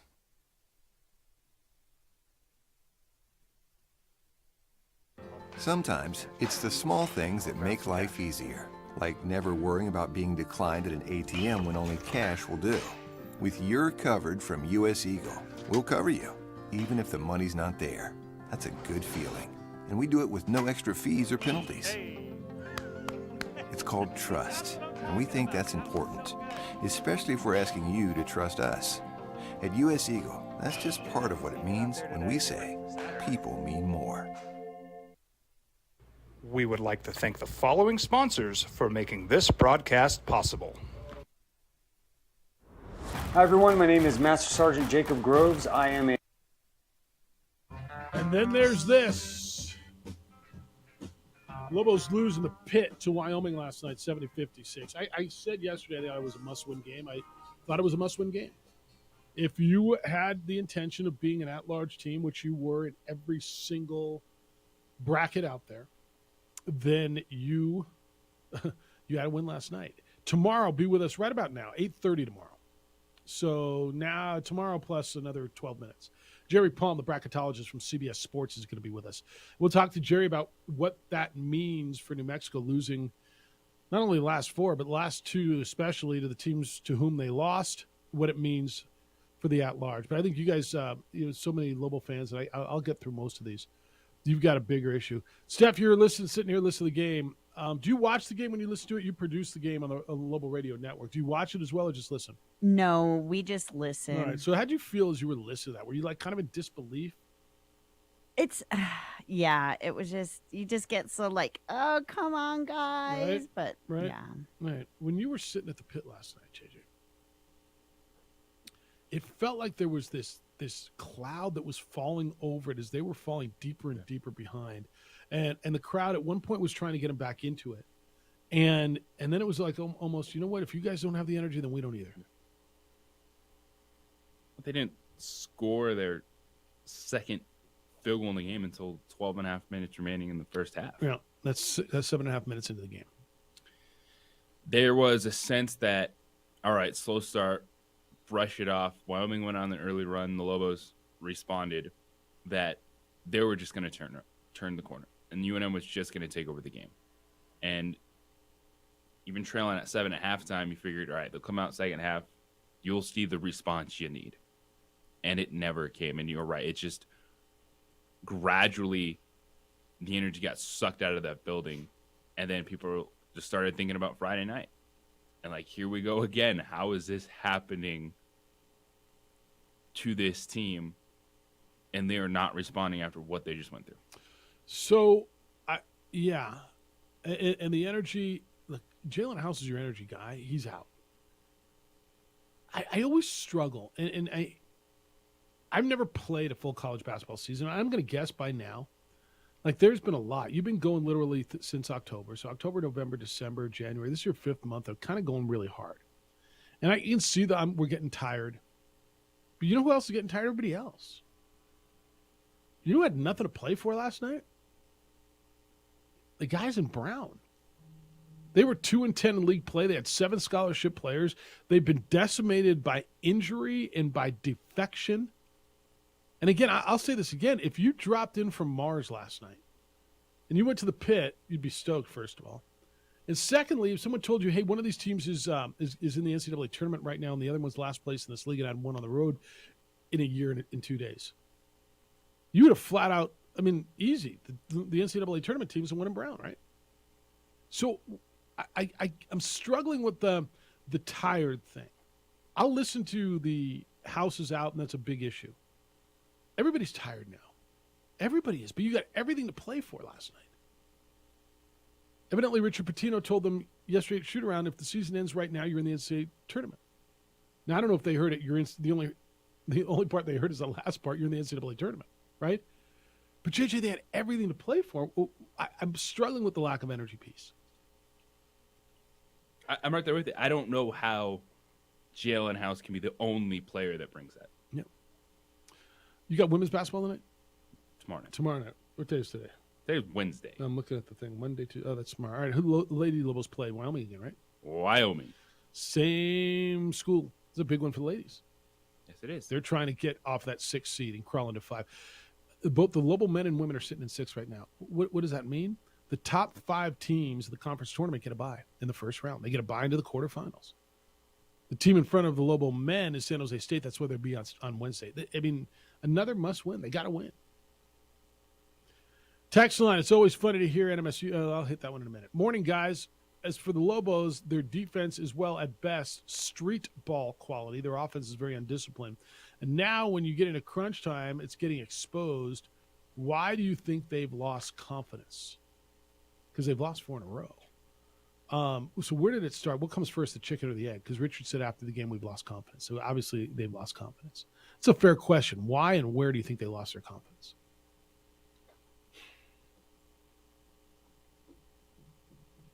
Was it at Utah State? Was it the Nevada game? Because they responded in the Nevada game. In the Nevada game, they went punch for punch with a pretty good team. Both Nevada games. Like Utah State was bad. Nevada, they lost on the last second shot. Then they went up to Air Force, got run, and this one. I don't know where it was fair. I don't know where the confidence was lost. I don't know. But see, and then there's this. All right, Maurice says Lobo basketball just never looked comfortable. You could see that even early. Dickie P was having to ask them. Now, did you think this was a team that didn't look comfortable in December? Because with all due respect, I did not see that. In December, when they were rolling off games, did they look comfortable to you? Yes. Yeah, I don't know what you saw then, and I don't recall you saying it then, certainly, that they didn't look comfortable. Carl says, Carl's most outrageous take ever. You ready? Jeff, as depleted as Wyoming is, their coach looked more confident with what he had in the Pokes bullpen than what Lobo basketball had in theirs. Wyoming went 3 deep on the bench. New Mexico went 2 deep on the bench. Maybe he was more confident than what he had on the bench, right? Look, that Donovan Dent piece coming off the bench is a big deal. Donovan Dent might have been up. I don't think he would have won it, but 6th man of the year in this league. You think I'm wrong on that? When you started playing, 6th man of the league in this league? Or 6th man of the year? He might have been in that conversation, don't you think? He was terrific. Now he's in a new role. He's playing more minutes. But yeah, does Wyoming, did they look more confident with what they had on the bench last night? Yeah, they did. And they have 7 scholarship players. Mean Machine, I already read you that one. Where all the scholarships coming from next year. I mean, you know better than that. You know guys are going to come and go. Ken says, oh my gosh, how presage was this, Jeff? The OD callers are gold medalists. Who pointed out when Lobo basketball was 14-0, they weren't playing great. Opponents were just not making shots. If a few of those open looks started to fall, Lobo basketball was going to be in trouble. It's from Ken. I don't know. Did Ken point that out? Probably Ken. Yeah. Defense has never been a calling card of this team. We've all seen that. We've watched that this year. And now you're getting exposed a little bit. And they're small on the perimeter, so it's hard to sometimes defend big shooters. Hunter Maldonado is certainly one of those. David says, on Valentine's Day, with hearts abounding, the Lobos don't show any. A ragtag Wyoming team comes to the pit, punches the Lobos in the mouth with no response, and with 3 very bad losses now. Fresno, Air Force, and Wyoming. We can put NCAA tournament talk to bed. 3 weeks ago, Lobos were flying high like a Chinese balloon. We know how that turned out. Damn. He's calling Lobos a Chinese balloon. When's the Time Area Invitational this year? Is the pit open the week after the tournament? I mean, no, honestly, I mean, is it too soon to ask that question? Is it unfair to ask that question? It's not unfair right now. They're not. Thought they were an NCAA tournament team yesterday before the game. Today they're not. And that's that's reality. So, Lobo fan, come on in. I'll read you. I keep reading these correspondents. I got a bunch of them. You're sending them to my email, Jeff@sportsanimalabq.com or JJ@sportsanimalabq.com on the Sports Animal text line, 505-246-0610. You can send them there as well, and that's the number to give us a call. Steph is in for a Marie today. More Lobo basketball, because now what? Don't look now, but the team you play on Friday, the team that has always been kind of the pushover, that team's in front of you, and they're holding on to the last bye in the tournament. And I'm going to tell you, it's more than a kind of got to win game. You got to go up there and beat them now, too. I almost say must on Friday. We'll talk about that when we get back. Hey, you're getting a storm today. Your car, like Steph, we're out on the roads, right? I mean, it was nice to clear the highways, but your car's filthy. When the storm's over and the next one comes and goes, call On the Spot Automotive Detailing. I'm going to call them and have them come out to my office and have them detail my vehicle, inside, outside, around the rims, under the hood, under the seats. Because when they're done, and I've had this done a number of times now, it's one of the greatest things ever. It's like your car's brand new. It looks, it feels, it smells brand new. Did I say they're coming to the office? Yeah, I did. Because I'm busy, you're busy. They come to you wherever and whenever it's convenient. And that's when they perform this service. You get a text because you're working. You go outside, and everybody's standing around looking at your vehicle going, man, I want that. How do I get that? Well, it's easy. You can have it. Just call On the Spot Automotive Detailing. Ask them about ceramic coating as well. They apply it by hand, the best way to protect your paint. And On the Spot offers a lifetime warranty. They also offer 10% discount to our military. Schedule online at otsdetailing.com. That's otsdetailing.com.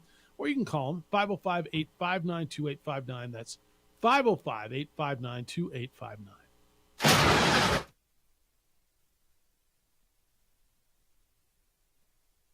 We would like to thank the following sponsors for making this broadcast possible. Hi everyone, my name is Master Sergeant Jacob Groves. I am a Air Force Special Warfare pararescueman. Air Force Special Warfare are proud supporters of ProView Network and New Mexico Youth Sports. Air Force Special Warfare operators are critical thinkers. They maintain a high level of fitness, they take initiative, and they don't quit. For more information on Air Force Special Warfare, contact me at the number listed below. U.S. Air Force Special Warfare are proud supporters of ProView Sports. Sometimes it's the small things that make life easier, like never worrying about being declined at an ATM when only cash will do. With You're Covered from U.S. Eagle, we'll cover you, even if the money's not there. That's a good feeling. And we do it with no extra fees or penalties.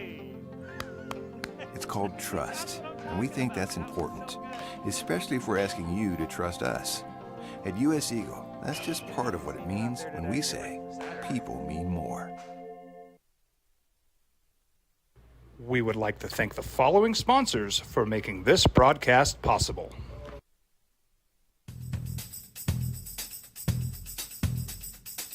International Protective Services is a proud supporter of ProView Sports and New Mexico Youth Athletics. IPS provides residential and commercial security services in the Albuquerque metro area. For more info, please call 505-897-2420 or visit internationalprotectiveservice.com.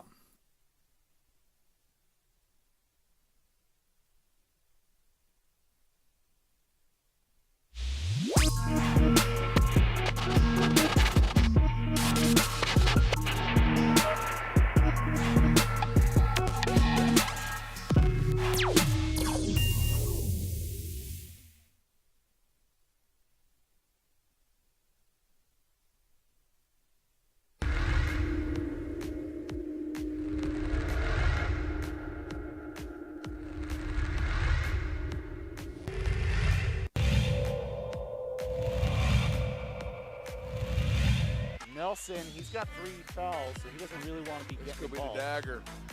That's Gomez!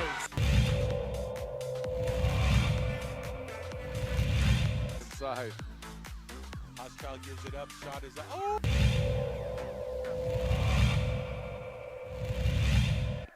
Ball goes inside to Duke, guarded by Trujillo. Eli with the tip and the finish.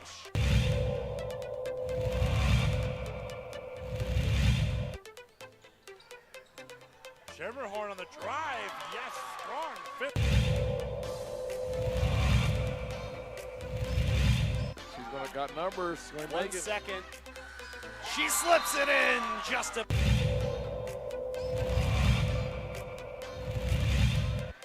some time. Montoya, plenty of room. Yes. Wide open long ball for Jason Montoya.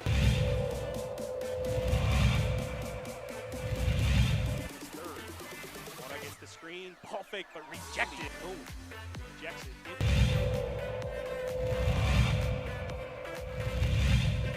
Quickly, or if they hold for the final. Wyckoff, yes, count the basket. A chance at a three-point play for Wyckoff, and a free throw is coming up.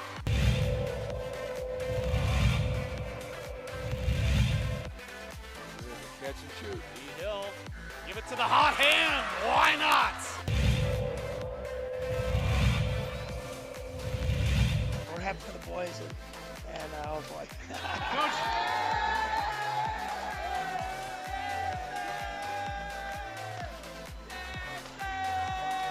I guess they knew about it. One more.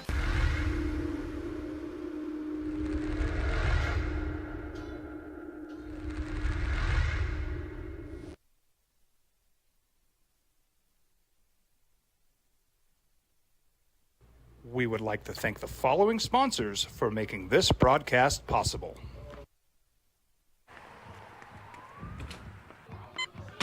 These are more than just the sounds of a safe place to go after school.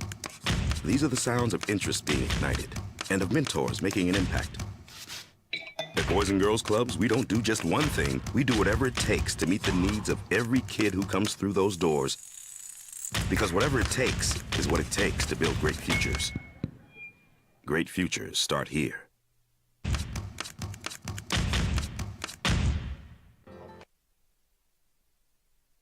FM and AM 610, the Sports Animal.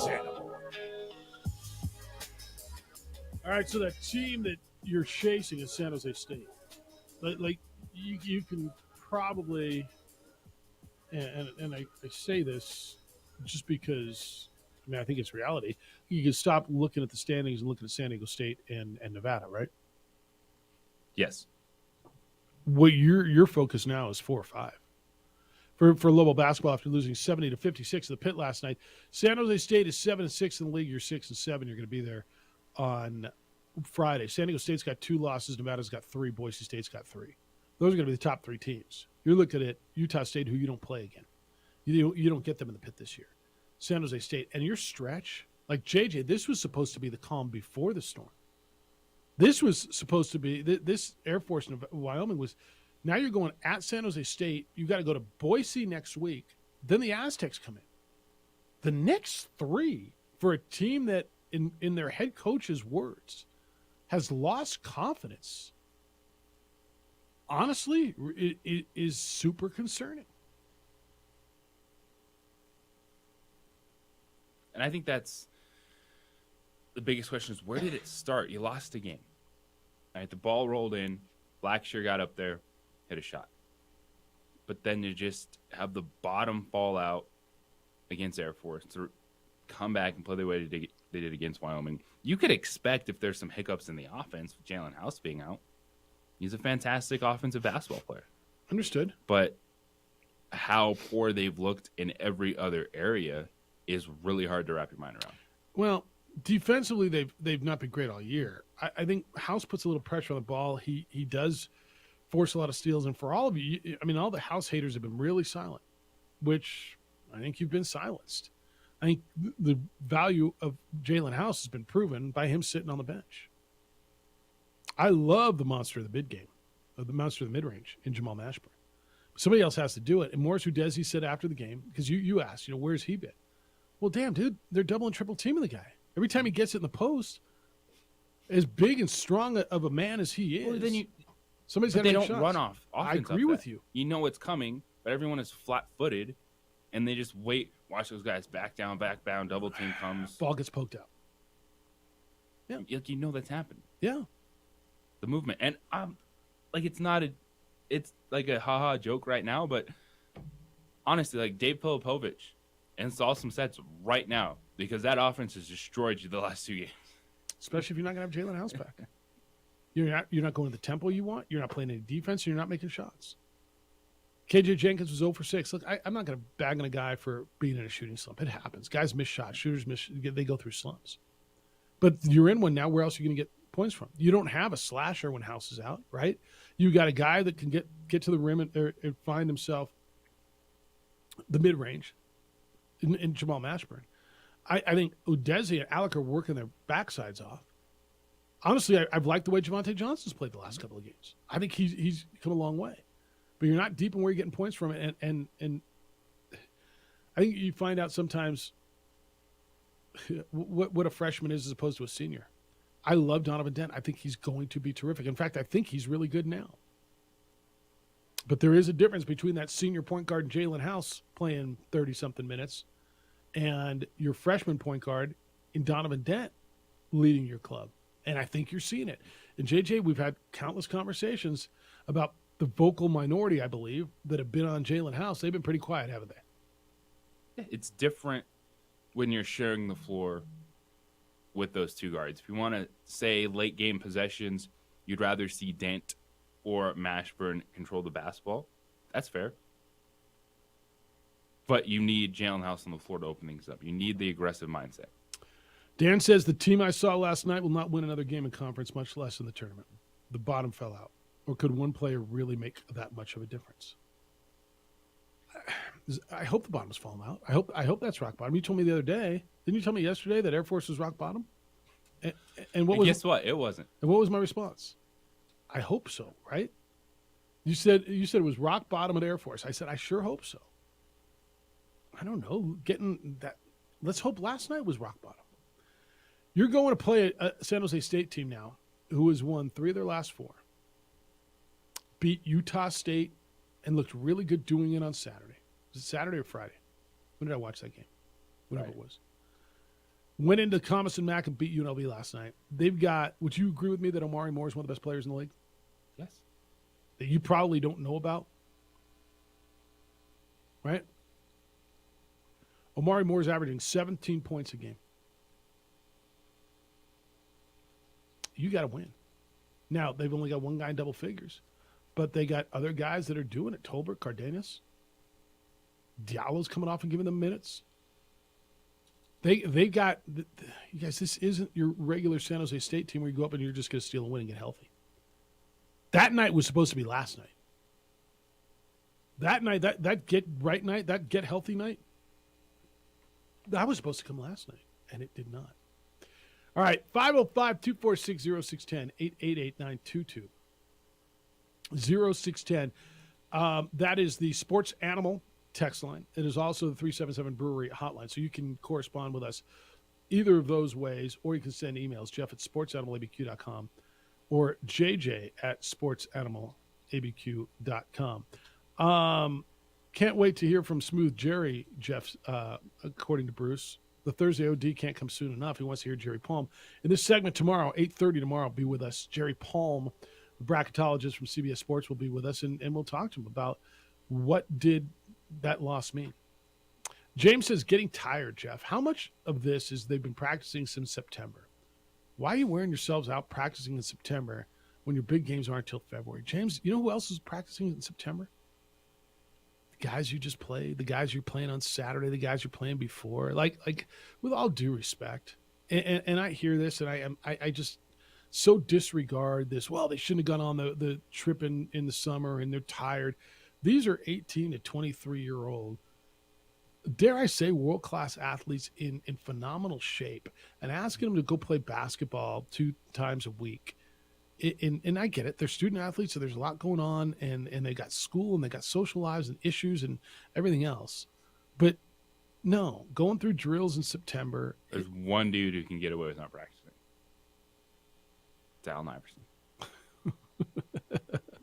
Because we're talking about practice, not the game, not the game, but practice. Come on, man. We're talking about practice. We're talking about practice. JJ, I mean, I hear this, and maybe it's the same, two guys beating that drum. But I don't know. Did Wyoming practice? Athletes practice. Athletes are in the gym. That's what they do. You know what they're doing when they're not practicing? They're working out. Like, do you really believe they're tired because, well, they've been going since September? I don't know. So is Nevada. They seem like they're getting stronger, don't they? So is San Diego State. They seem like they're getting stronger, don't they? Kansas all of a sudden is picking it up. Watch them last night. That's who's been practicing. They've all been practicing since then.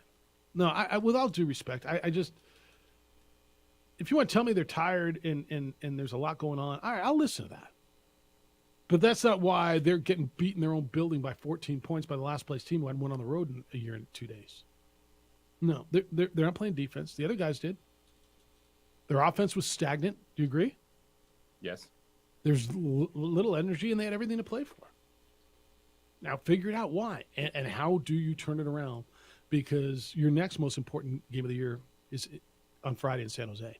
And then you go to Boise, who's been waiting for you for a month. Then the Aztecs come in, who, by the way, have also been waiting for you for a month. Don't carry practice in September. Louisville football's practicing now. Everybody else can have spring practice. Is that bad?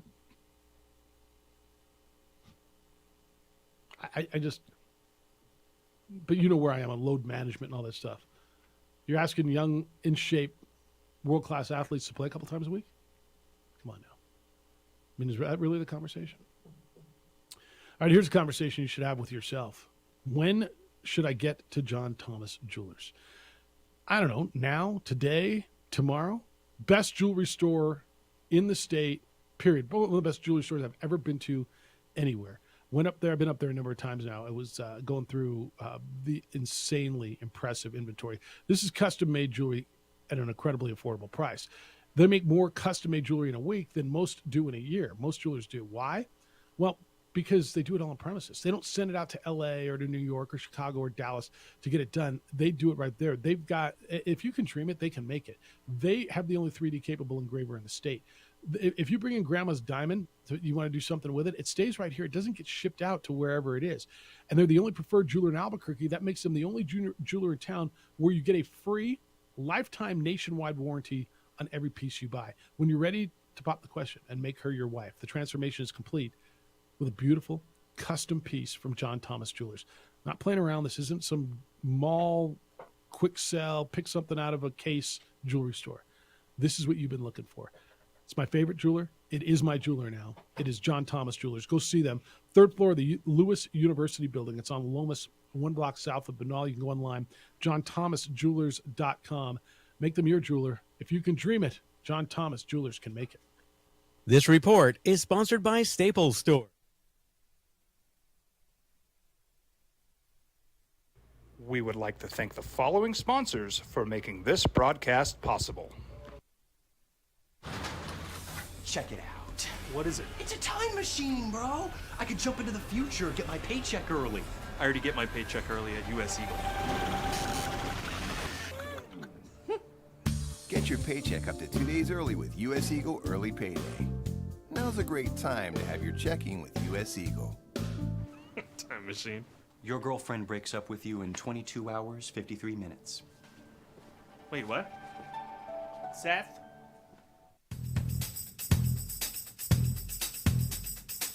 International Protective Services is a proud supporter of ProView Sports and New Mexico Youth Athletics. IPS provides residential and commercial security services in the Albuquerque metro area. For more info, please call 505-897-2420 or visit internationalprotectiveservice.com. These are more than just the sounds of a safe place to go after school. These are the sounds of interest being ignited and of mentors making an impact. Their At Boys and Girls Clubs, we don't do just one thing. We do whatever it takes to meet the needs of every kid who comes through those doors. Because whatever it takes is what it takes to build great futures. Great futures start here.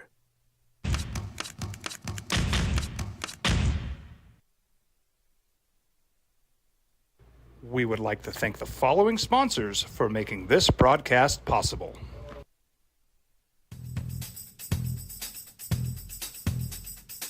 International Protective Services is a proud supporter of ProView Sports and New Mexico Youth Athletics. IPS provides residential and commercial security services in the Albuquerque metro area. For more info, please call 505-897-2420 or visit internationalprotectiveservice.com.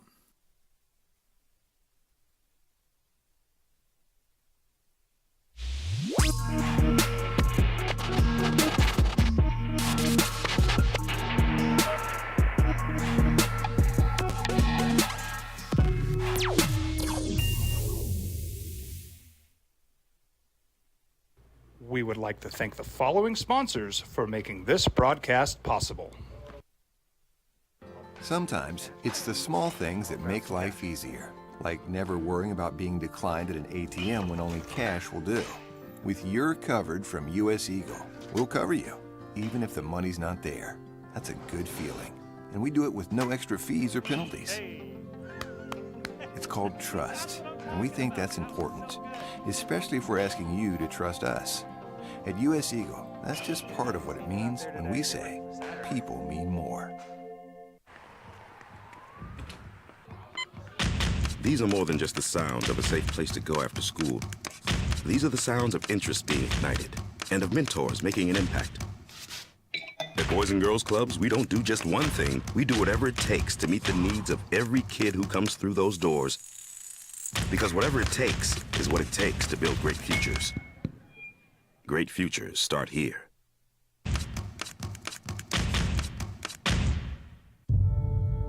We fight the battles no one hears about.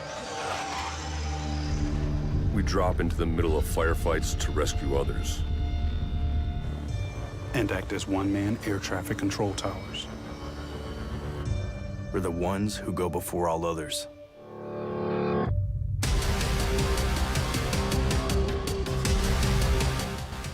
U.S. Air Force Special Warfare are proud supporters of ProView Sports. Hi everyone, my name is Master Sergeant Jacob Groves. I am a Air Force Special Warfare pararescueman. Air Force Special Warfare are proud supporters of ProView Network and New Mexico Youth Sports. Air Force Special Warfare operators are critical thinkers. They maintain a high level of fitness, they take initiative, and they don't quit. For more information on Air Force Special Warfare, contact me at the number listed below. U.S. Air Force Special Warfare are proud supporters of All league in the Mountain West is going to be a really, really tough vote. If you go by scoring leaders, MASH is still your scoring leader at more than 22 points a game. Then it's, and I just asked JJ during the break and stumped him, and I never stumped JJ. But Elijah Harkless, UNLV, is the second leading scorer in this league. Omari Moore is third when you just take league games. Isaiah Stevens from Colorado State, fourth. Jared Lucas, fifth from Nevada, and then House is sixth. Maldonado, the guy you saw last night, seventh. San Diego State's leading scorer is the 10th in the league. It's Matt Bradley at 15.2. First team all league is going to be tough. I mean, you're leaving some studs off that team. And, you know, if you say MASH and Moore from San Jose State, but then you got to go someone from Boise State and San Diego State, don't you? I mean, yeah. So it would be Bradley and it would be Degenhart. And then and Lucas, right? So you're leaving off Stevens. You're leaving off Harkless. You're leaving off House, Maldonado, Blackshear. I mean, good players. Tell you what, man, being first team in this league is going to be it's going to be quite the accomplishment. We're talking a little basketball. They lose last night in the pit, 70-56. Thanks for being with us on the Sports Animal this morning. Steps in for Marie, Jefferson Bieta, and JJ Buck. Very, very, very much appreciate you spending some time with us every single morning and certainly sharing all the input that you've shared with us today, coming off a Lobo loss. There will be a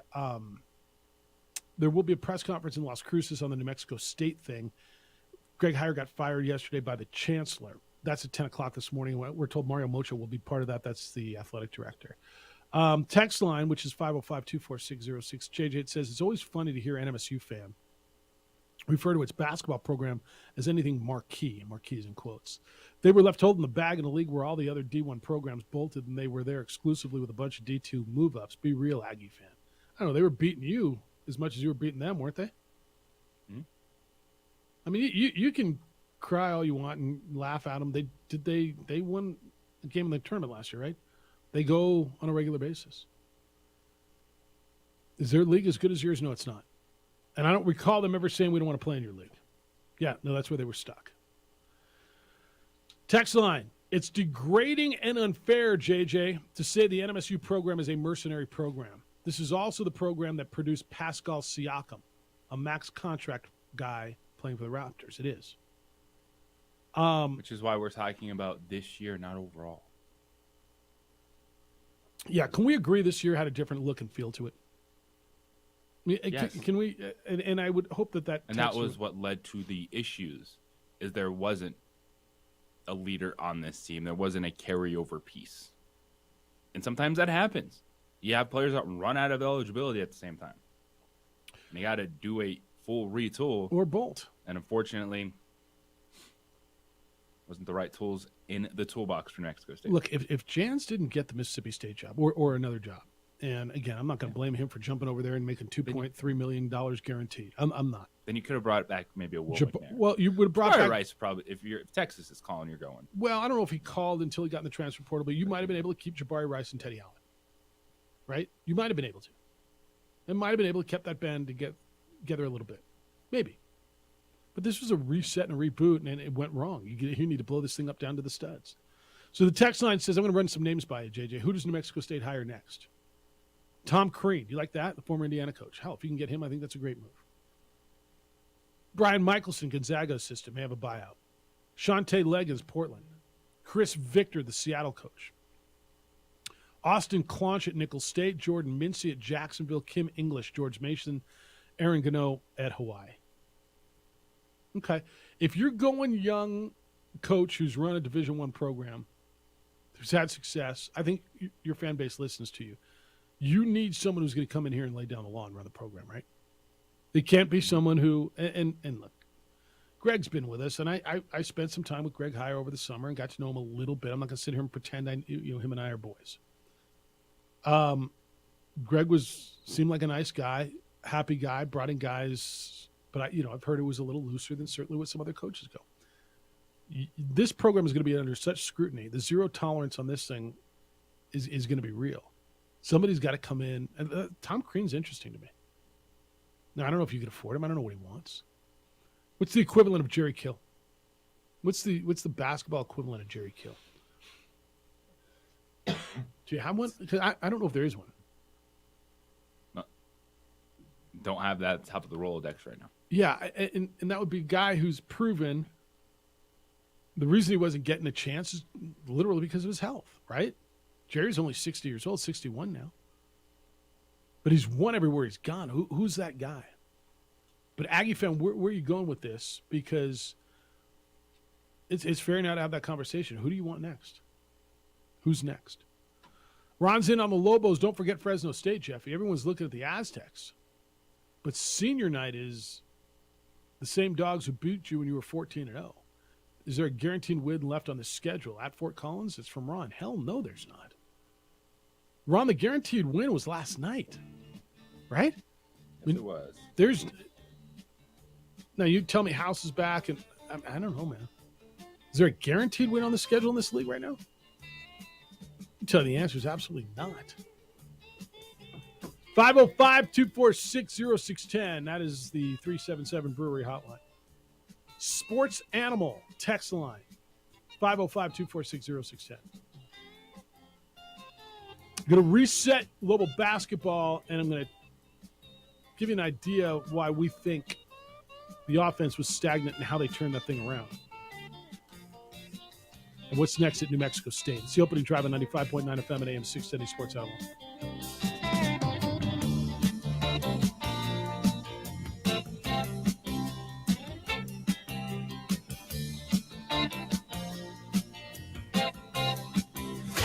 Georgia Condon with NFL Network Now on the West. We would like to thank the following sponsors for making this broadcast possible. Sometimes it's the small things that make life easier, like never worrying about being declined at an ATM when only cash will do. With You're Covered from US Eagle, we'll cover you, even if the money's not there. That's a good feeling. And we do it with no extra fees or penalties. It's called trust, and we think that's important, especially if we're asking you to trust us. At US Eagle, that's just part of what it means when we say people mean more. These are more than just the sounds of a safe place to go after school. These are the sounds of interest being ignited and of mentors making an impact. At Boys and Girls Clubs, we don't do just one thing. We do whatever it takes to meet the needs of every kid who comes through those doors. Because whatever it takes is what it takes to build great futures. Great futures start here.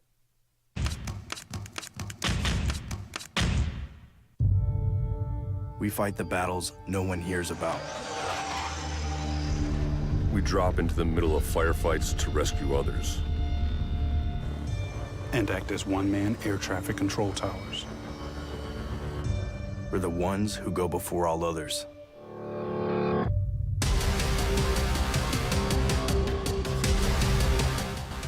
U.S. Air Force Special Warfare are proud supporters of ProView Sports.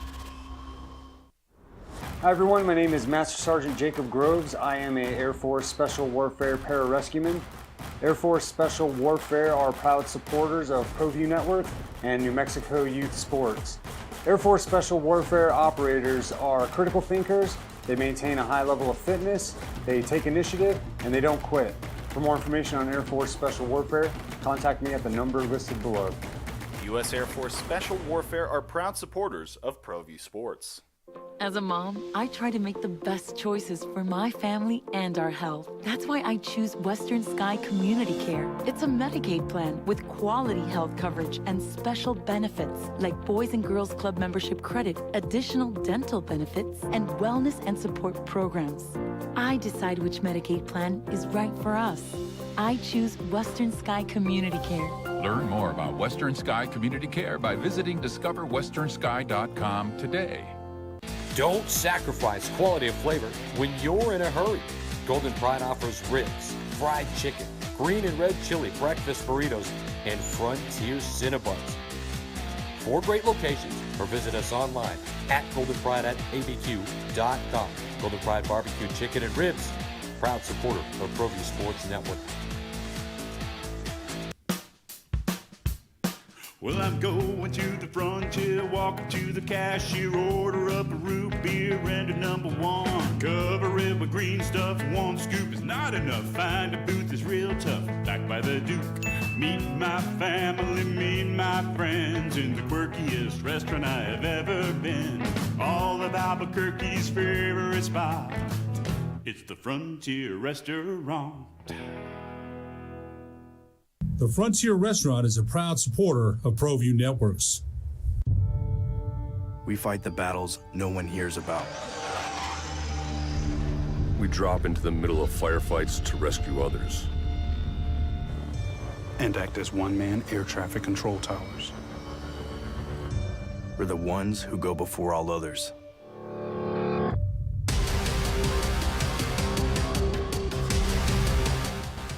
U.S. Air Force Special Warfare are proud supporters of ProView Sports.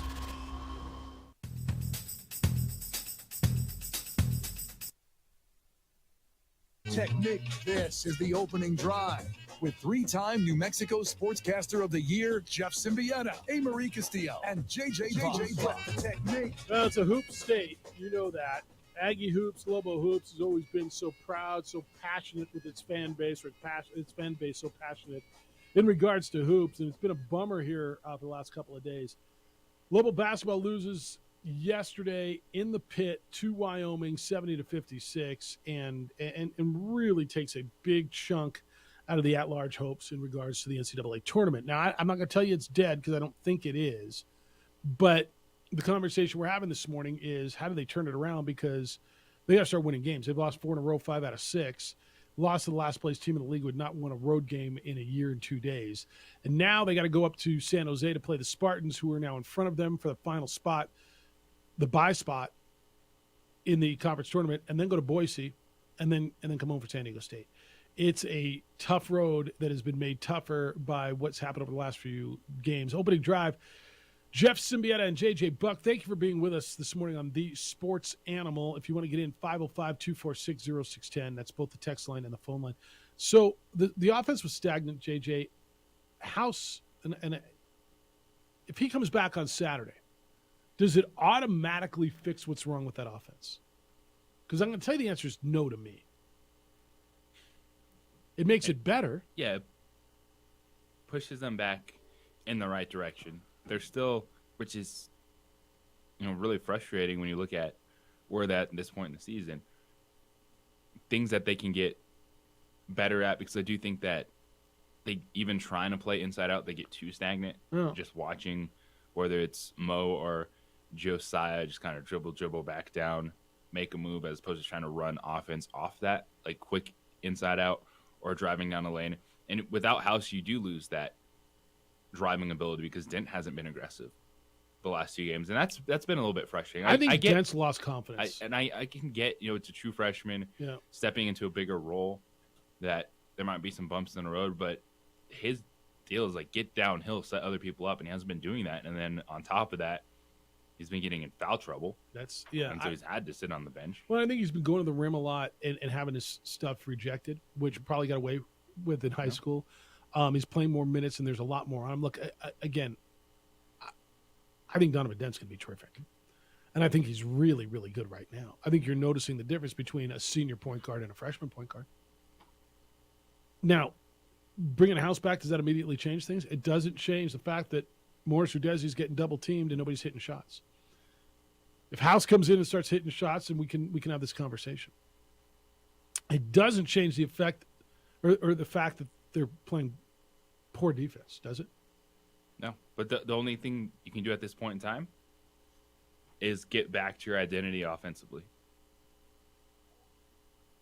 and hope that takes some of that pressure off the defense, because that, when you're scoring a lot of points, you're being efficient offensively, that covers some of the warts. They've never been a good defensive team this year, but you just put a lot of pressure on opponents, you're scoring points, you get in those shootouts, and then you just need moments of we'll lock down for these few minutes, get the game.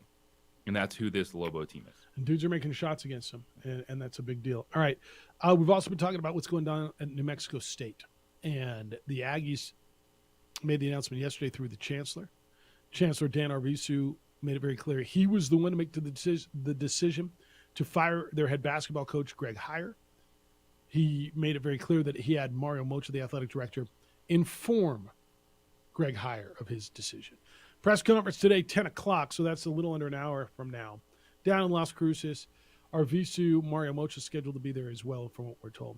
We've been talking about the program, and the text line says JJ doesn't want to talk about the past or the future of NMSU, only this year. And I would say to you, I don't think that's right. He's talked quite a bit about the past. The issue is, with all due respect to this texter, this year. And I don't think you want to be painted in a broad brush about this year. I think there is some legitimacy into you pointing out the difference between this year and the past. I've told you in the past, they have taken chances on players, much like they took chances on players this year. They had different leadership in the past, what turned out to be obviously better leadership in the past. That program, nor any other, of its ilk, of its stature, of its, what they call mid-majors, including your program. I don't even care who your program is, has taken chances on players.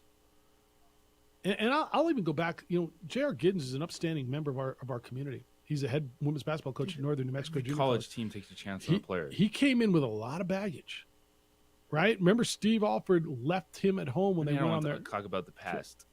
This isn't a Chris Jans team. This is a Greg Heyer team. Look at the roster turnover. That's why we are hyper focused on this year, and what's all about pointing this year? out the differences as to why when you've had transfers, when you've brought other players in, they've had more success because there was character at the head coach, and there was also character on the roster.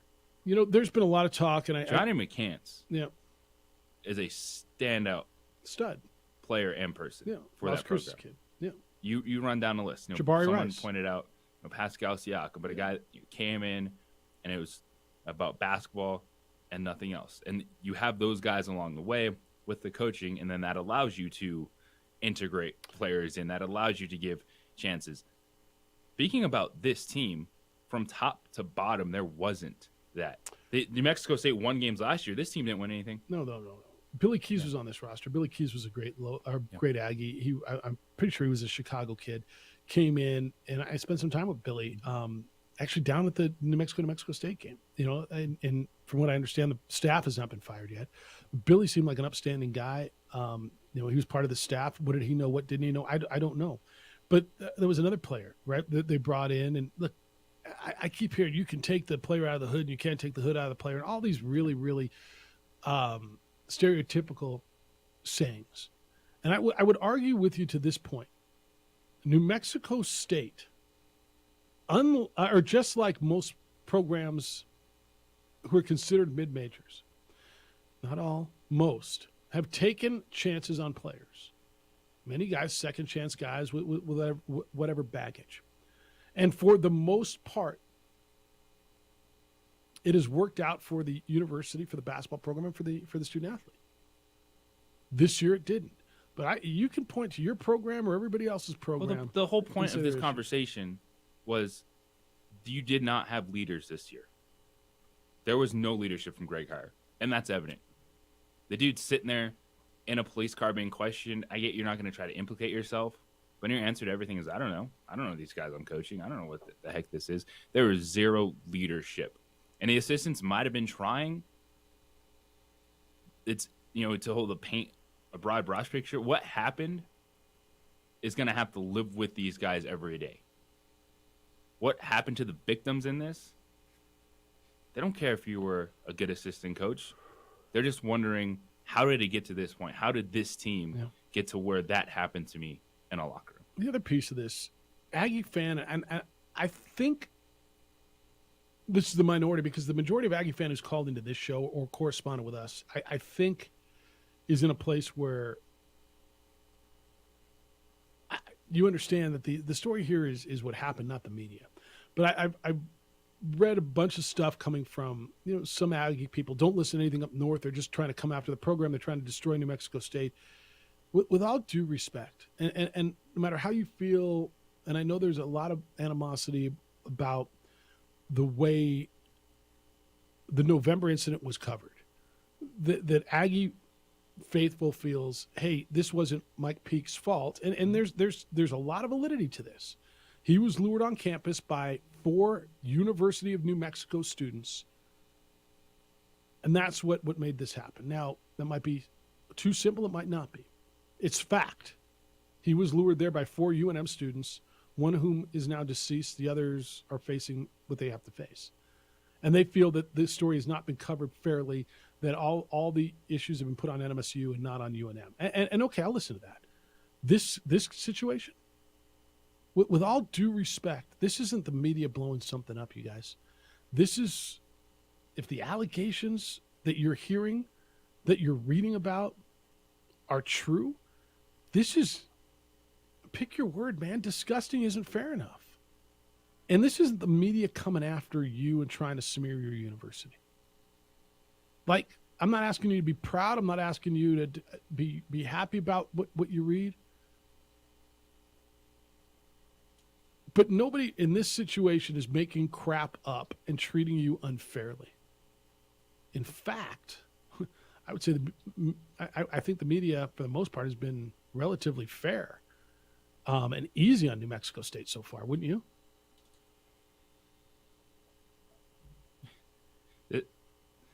This one, the allegations, what's in the police report, that's what we're talking about. To me, that's why I'm looking at this year, this group, the head coach who was brought in, because that's the players that are accused of doing this. This isn't, oh, let's look back 4 or 5 years ago what the program was. No, this is what happened now.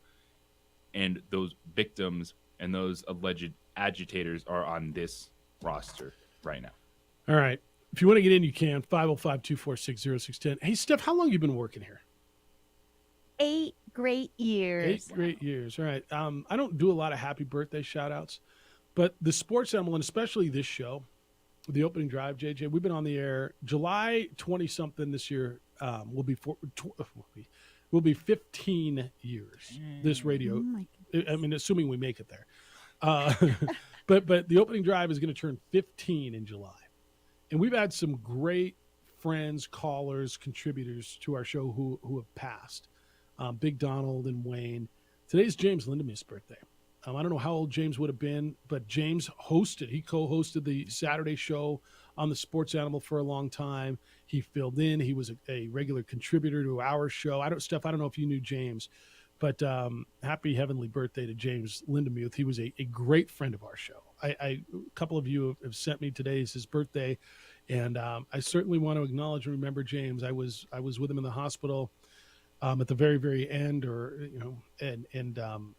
just a wonderful, wonderful human being. And our love goes out to Catherine and to his kids, to their kids on his birthday. And just remember a guy, JJ was a good friend. Man. That was just a good dude, huh? He's a great dude.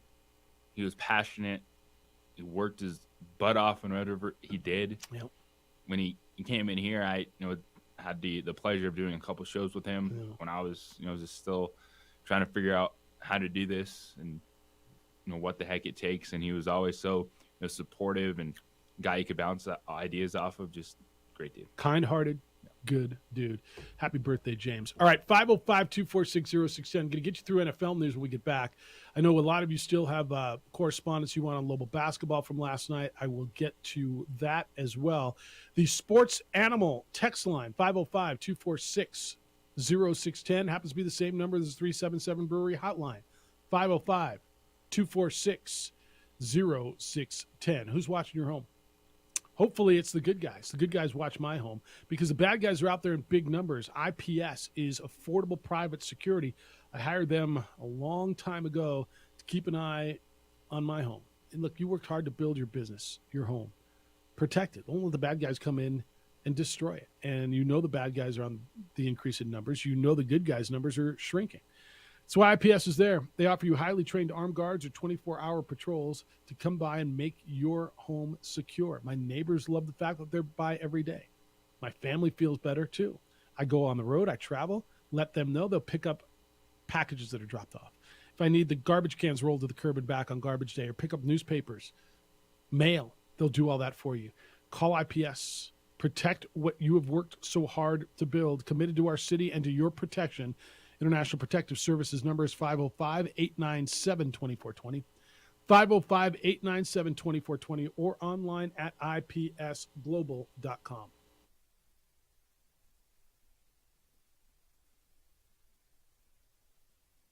We would like to thank the following sponsors for making this broadcast possible.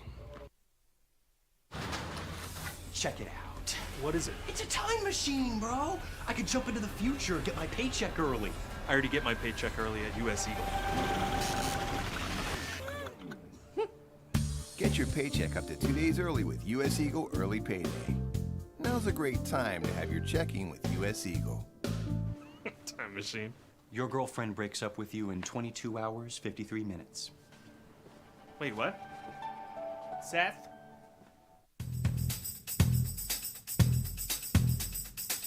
International Protective Services is a proud supporter of ProView Sports and New Mexico Youth Athletics. IPS provides residential and commercial security services in the Albuquerque metro area. For more info, please call 505-897-2420 or visit internationalprotectiveservice.com. These are more than just the sounds of a safe place to go after school. These are the sounds of interest being ignited and of mentors making an impact. At Boys and Girls Clubs, we don't do just one thing. We do whatever it takes to meet the needs of every kid who comes through those doors Because whatever it takes is what it takes to build great futures. Great futures start here.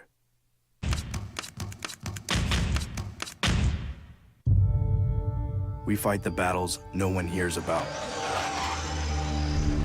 We drop into the middle of firefights to rescue others. And act as one-man air traffic control towers. We're the ones who go before all others.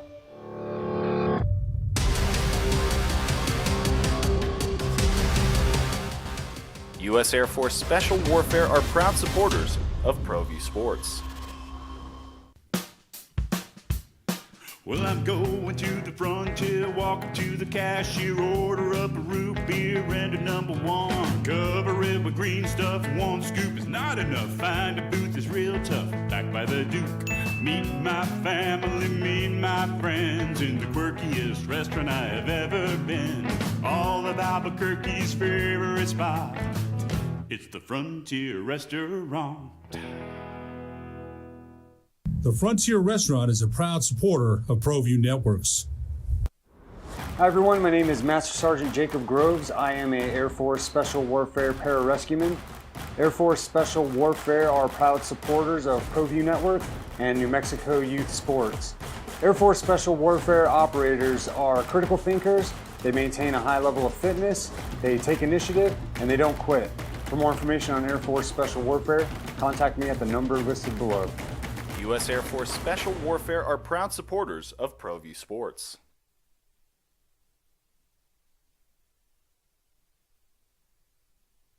We would like to thank the following sponsors for making this broadcast possible. Hi everyone, my name is Master Sergeant Jacob Groves. I am a Air Force Special Warfare pararescueman. Air Force Special Warfare are proud supporters of ProView Network and New Mexico Youth Sports. Air Force Special Warfare operators are critical thinkers. They maintain a high level of fitness, they take initiative, and they don't quit. For more information on Air Force Special Warfare, contact me at the number listed below. U.S. Air Force Special Warfare are proud supporters of ProView Sports. Sometimes it's the small things that make life easier, like never worrying about being declined at an ATM when only cash will do. With your covered from U.S. Eagle, we'll cover you, even if the money's not there. That's a good feeling. So now the attention in the NFL turned to the draft and the free agency. Derek Carr was released. He is able to shop himself around and actually even agree to something. The former Raiders quarterback before the new league year starts because of his situation. Where does he go? Jets feel right, but does he want to go cold? And look, his track record in cold isn't good. It's a small sample size compared to what he's done. But where is it best? And, Panthers just screamed to me. New coach, new coaching staff, an opportunity in a division that doesn't have a clear front runner. The Jets make sense too, but do you want to play in the cold? So we'll get into that. 505-246-0610. Jeff Symbieta, JJ Buck. Glad you're with us on The Sports Animal this morning. And the morning after Lobo lost 70-56. There's all kinds of quarterback talk in the National Football League, and he'll be the top guy. Where do the Colts go? They just hired a new coach yesterday, right? And Sean Steichen's their guy. Where are they going quarterback-wise?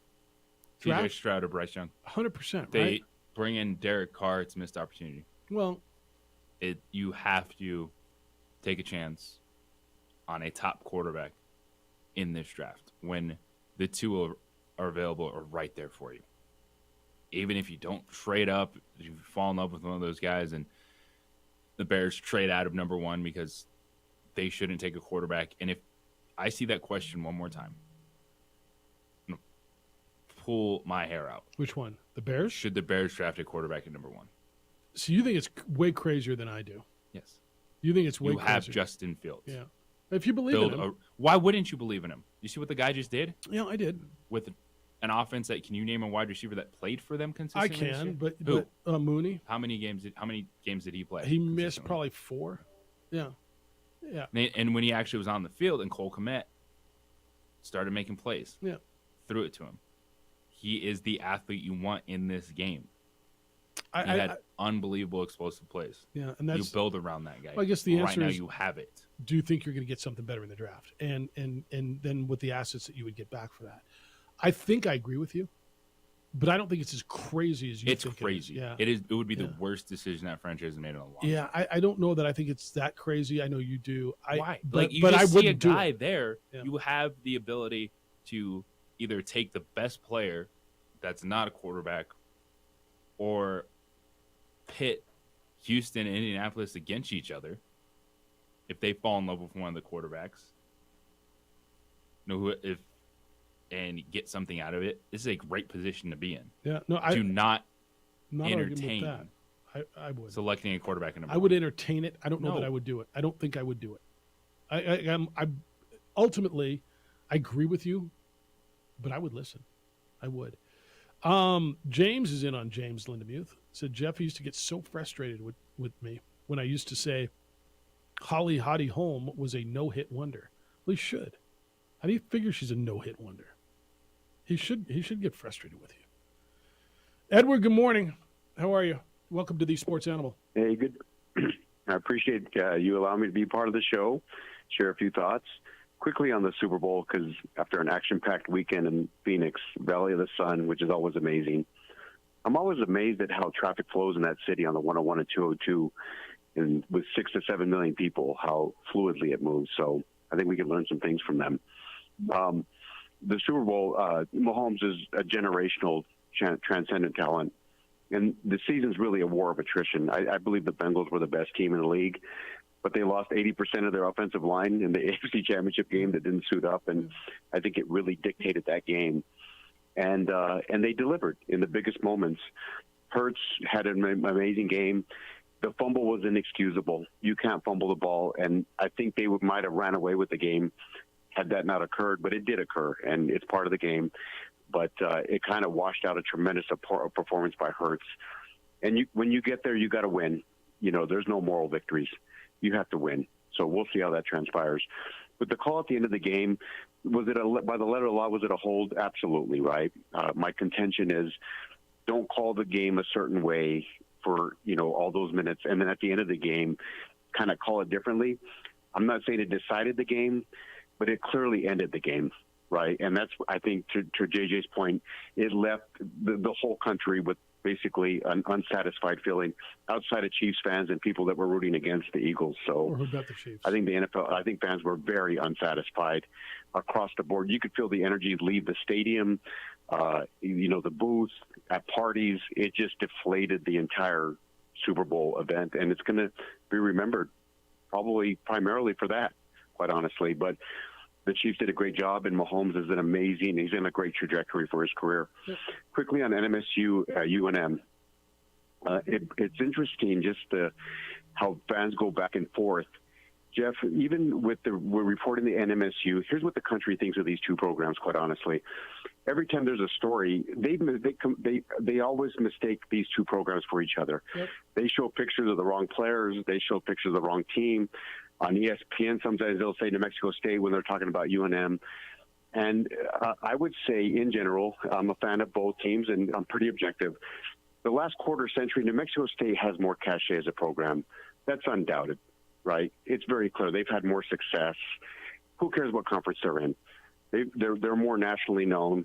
And UNM's on they've got a great run this year, and now, they kind of have fallen on some tough times with the 14-0 start, and now being, yes. I think they're 7-5 in their last 12 games, or 5-7, one way or the other. I just think for fans, and I know there's a rivalry, to continually take shots, you're pretty close. You're very similar, quite honestly. You guys are like stepbrothers, and the programs are eerily similar. So for fans to call in and say, well, we're better, and they take continual shots, to me, they're one and the same, quite honestly. Right. They're closer than people think and very comparable. So I got thoughts on it's nothing bad. It's just kind of what it is. But I appreciate letting me share my thoughts. No, great program as always. Thank you. Nice to hear your guys' voices. A couple things. To his point on whatever conference, like until probably this year in basketball, you think the guy who's in the ACC or a Carolina fan or a Clemson fan or an Alabama fan or a Michigan fan or a USC fan, Knows the damn difference between the Mountain West and the WAC? No. They just know which team's been in the NCAA tournament every year when they fill out their bracket, right? And maybe they don't. Maybe they think it's the same damn thing. Maybe they don't. But I don't think that point is lost. And is the Mountain West better than the WAC in basketball? Yeah, it's been better than WAC. Although there's been a couple of years where it's been a lot closer. And has New Mexico State been trying to get in your league for years? Yeah, they have, and you haven't let them in. So it's not like they declined it. But I think perception-wise, JJ, I don't think he's that wrong when most of the country thinks they're kind of the same thing. I mean, do you think when... No, there's not a lot of intimate knowledge when you get out. Look, to those other places, because it's every fan base. When the Aggies went to play Minnesota, you think Minnesota fan knew the difference between New Mexico and New Mexico State? You think they knew which one they were getting? They didn't. Some of them were going to pump. Travis, good morning. You're on the Sports Animal. Good morning, fellas. What's up? Hey, look, I think maybe this shows why coaches coach and fans sit on the sidelines. I mean, these coaches are struggling to figure out what's going on with this team. But if you listen to the fans, it's pretty easy. I felt like I was watching an NBA NCAA crossover Valentine's special last night. Like, did anybody check whether it was the Golden State Warriors out there wearing orange? It just felt like they were hitting shots from the parking lot and the Lobos couldn't hit the ocean from the beach. I'll just say in all of their losses except for Nevada, it's, that has been the story. Utah State was hitting from everywhere, and that was with House in the game. Without House, this team is very one-dimensional. There isn't another true threat on the floor. Teams are just pressing up on Mashburn and doubling down on Mo, and they're daring someone else on the floor to beat them, and no one has been able to step up and do that yet. So I think that tells you just how valuable House is. But even with his coming back, you still have some work to do in sort of getting your mojo back. And one final thing, I think JJ is so right on his point about NMSU. NMSU has failed to show any real leadership all year long. Yesterday's decision, last night's statement, and maybe today's presser, will be the first step in changing that. But they have a big hill to climb here. Think about how long it took NMSU to make a statement after the shooting, the fact they didn't hold a presser. And if you remember in the lapel videos from the police investigating the shooting, detectives went to basketball facilities looking for the NMSU players who went to campus the night of the shooting and took that evidence from the scene.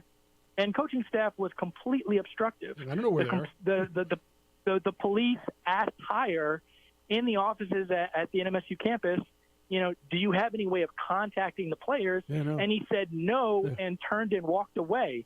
You're the head coach of a program, and you don't know how to get in contact with your players? Yep. No, if they were late for practice, you know how to get a hold of them. No, Travis, you're dead on. I appreciate the call. Thank you. Great points. This is where this whole thing is going to get tied in. Are they two separate incidents? 100%. And JJ, from what I understand, the three people who are accused in this current incident did not have anything to do with the November incident. Okay.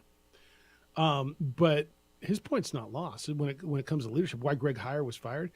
Of all the things in the video we saw, and Greg sitting in that police car stumbling over himself was one of them. When they went to the offices and, do you know how to get a hold of Anthony Roy? I think it was who they were looking for, right? No, don't know. And he walked away. I mean, you don't have his cell phone number? Come on now. And I get it. You're protecting your players, and you're not trying You shouldn't be protecting your players like that in that situation. You should be like, we're going to follow the process because we don't believe our players did anything wrong. Now, you don't have to say that publicly, but that's what you do. Is you say, all right, here's our players. Do what you got to do. You listen to your counsel. I'm sure by that point in time, everyone got legal counsel from the coaches to the players. And yet you're still acting like that. It goes to the lack of leadership from Greg Heyer from start to finish in this. Tell me did I ever call the WAC a juggernaut? I don't believe you have. This says Chicago State, UTRGV, Seattle College, Cal Baptist, Dixie State, et cetera, et cetera. You're right. Absolutely juggernauts. Nobody, I don't think anybody ever said that. Well, I mean, this is the total case step. Sometimes people hear what they want to hear to make their own arguments. I think we always acknowledge the Mountain West has been a better league. And again, yeah, they went through that league, and they won that league. They beat who's in front of them. It's kind of, I don't know. 505-246-0610. That is the Sports Animal text line and the 377 Brewery hotline. Come on in, and we got a lot of time for you. Well, we got a little time for you left. Hey, if you're a business owner, if you work for one, I got big news for you. The federal government's promised $135 billion in tax refunds for small and medium-sized businesses who kept employees on the payroll through COVID and throughout the pandemic. So even if you qualify for PPP funds, many business owners are eligible for the employee retention credit. So how do you get this money? You go to refundspro.com. Refunds Pro specializes in cutting through the red tape to qualify for this government program. Refunds Pro makes it quick and easy. And get this, most refunds, listen to me, are more than $100,000. Could you use that right now? Yeah, I imagine you could. There's a deadline, so visit refundspro.com and get the process started before it's too late. And you're probably wondering, what's the catch? There isn't one. It's a refund on your business taxes, not a loan that you have to pay back. Refunds Pro will help you through the qualifying steps. So go to refundspro.com to see if you instantly qualify. And if they don't get you any money, there is no fee. Many business owners don't even know this program exists. Now you know. Don't wait. Go to refundspro.com. That is refundspro.com. Blake Slaughterburger has been in New Mexico.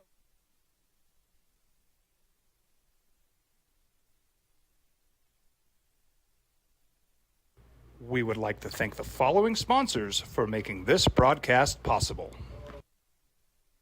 Sometimes it's the small things that make life easier, like never worrying about being declined at an ATM when only cash will do. With your covered from US Eagle, we'll cover you, even if the money's not there. That's a good feeling. And we do it with no extra fees or penalties. It's called trust, and we think that's important, especially if we're asking you to trust us. At US Eagle, that's just part of what it means when we say people mean more. Hi everyone, my name is Master Sergeant Jacob Groves. I am a Air Force Special Warfare Pararescueman. Air Force Special Warfare are proud supporters of ProView Network and New Mexico Youth Sports. Air Force Special Warfare operators are critical thinkers. They maintain a high level of fitness, they take initiative, and they don't quit. For more information on Air Force Special Warfare, contact me at the number listed below. U.S. Air Force Special Warfare are proud supporters of ProView Sports. These are more than just the sounds of a safe place to go after school. These are the sounds of interest being ignited and of mentors making an impact. At Boys and Girls Clubs, we don't do just one thing. We do whatever it takes to meet the needs of every kid who comes through those doors. Because whatever it takes is what it takes to build great futures. Great futures start here.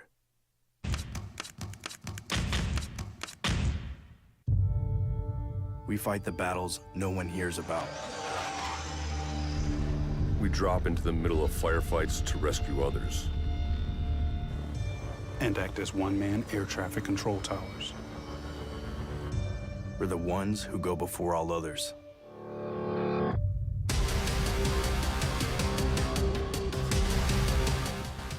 U.S. Air Force Special Warfare are proud supporters of ProView Sports.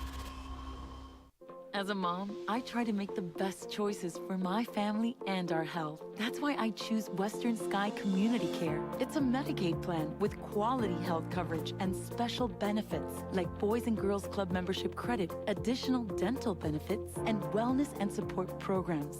I decide which Medicaid plan is right for us. I choose.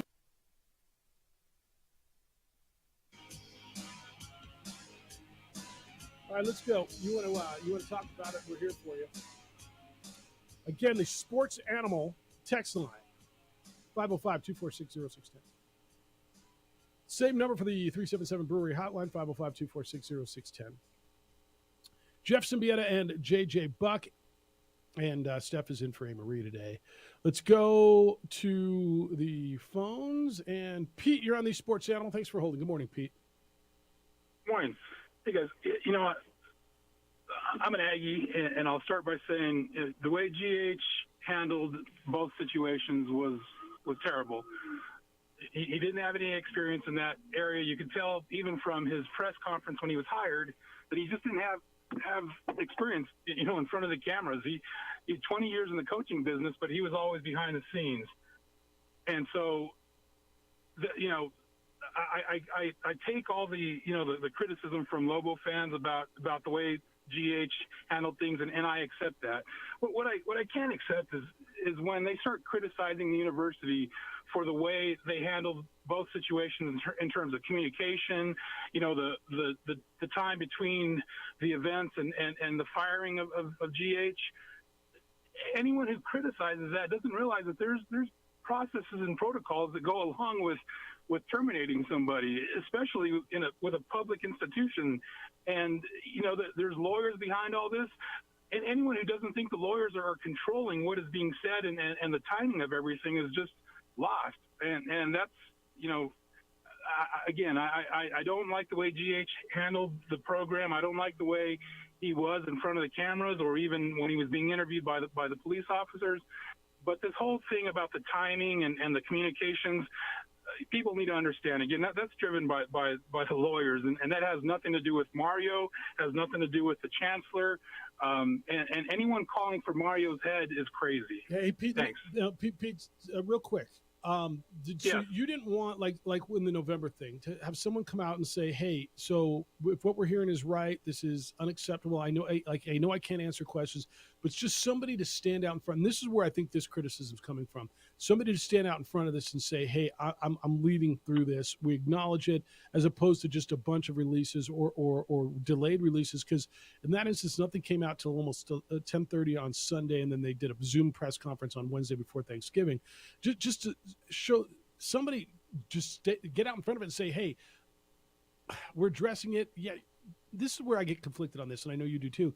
You can't answer a lot of this stuff, but just to say I can't answer some stuff. Or do you think that would be detrimental? Well, I don't remember the exact timing, but I thought that there was just a general release that came out from actually the AD at UNM saying UNM and NMSU have collectively talked about the event that took place last night, and we're going to cancel the game.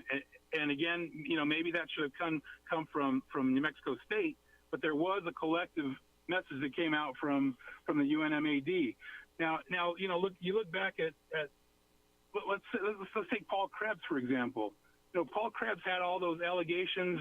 There was investigations. No one was criticizing the way UNM handled it. In fact, they let Paul Krebs retire instead of firing him. So again, we can cast stones and so forth, and I know it's an Aggie Lobo thing, but come on, guys, there's a lot of people behind the scenes that are making the calls, and it's not the chancellor, it's not the AD, and I just wanted to get that out. I appreciate you, Pete. Thanks, thank you. All right, I'm going to tell you this again, and I don't think Pete was doing this. I don't think this is a media-generated story. Okay, when the more we're hearing, the more it bothers you.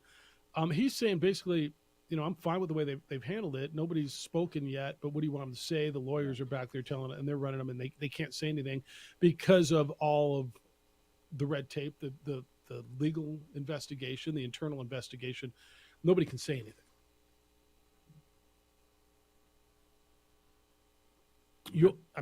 That's where he is. So, all right. Mud, you're on the Sports Animal. Good morning, Mud. Good morning, gentlemen. Good morning, Stefas.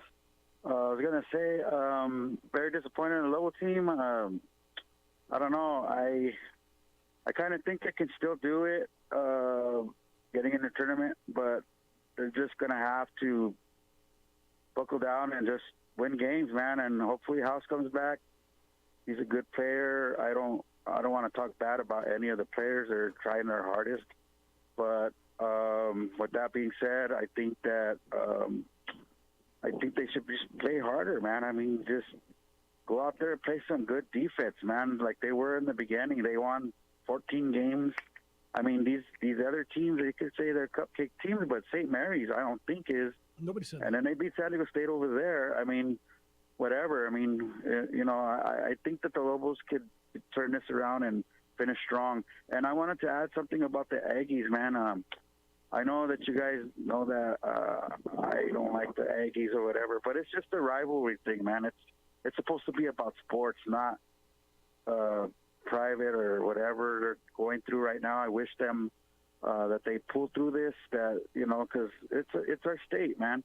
And I enjoy the bickering and the fighting or whatever on online play fighting. I mean, hopefully it doesn't go too far. But I'm a diehard Lobo fan, and I enjoy seeing the Aggies and Lobos play, man. And for them to be going through this, I pray for them, and hopefully they get things situated and come back to the rivalry, man. All right, see you. Thanks, Mud. Look, I think this is beyond. This is beyond just a rivalry thing. I don't like if you don't like the basketball team. That's fine. Young men or young men, victims of this, are gonna have to deal with this. I think we all agree that this is way past it, right? All right, Jeffrey, Noana Maria, y regresando gato Steffi. Do you know the way to San Jose? Who would have ever thought a month ago, even 2 weeks ago, the most important game of the season was going to be a late Friday night, February 17th at Juan Jose State? You're right. You're right. Who would have thought it? Now here we are. Mike's in on Hunter Green. Hunt's grunts are back, Jeff Alou. First of all, Steph Cat sounded great today. When Hunter starts to grunt, Lobo basketball's in a dogfight the rest of the way.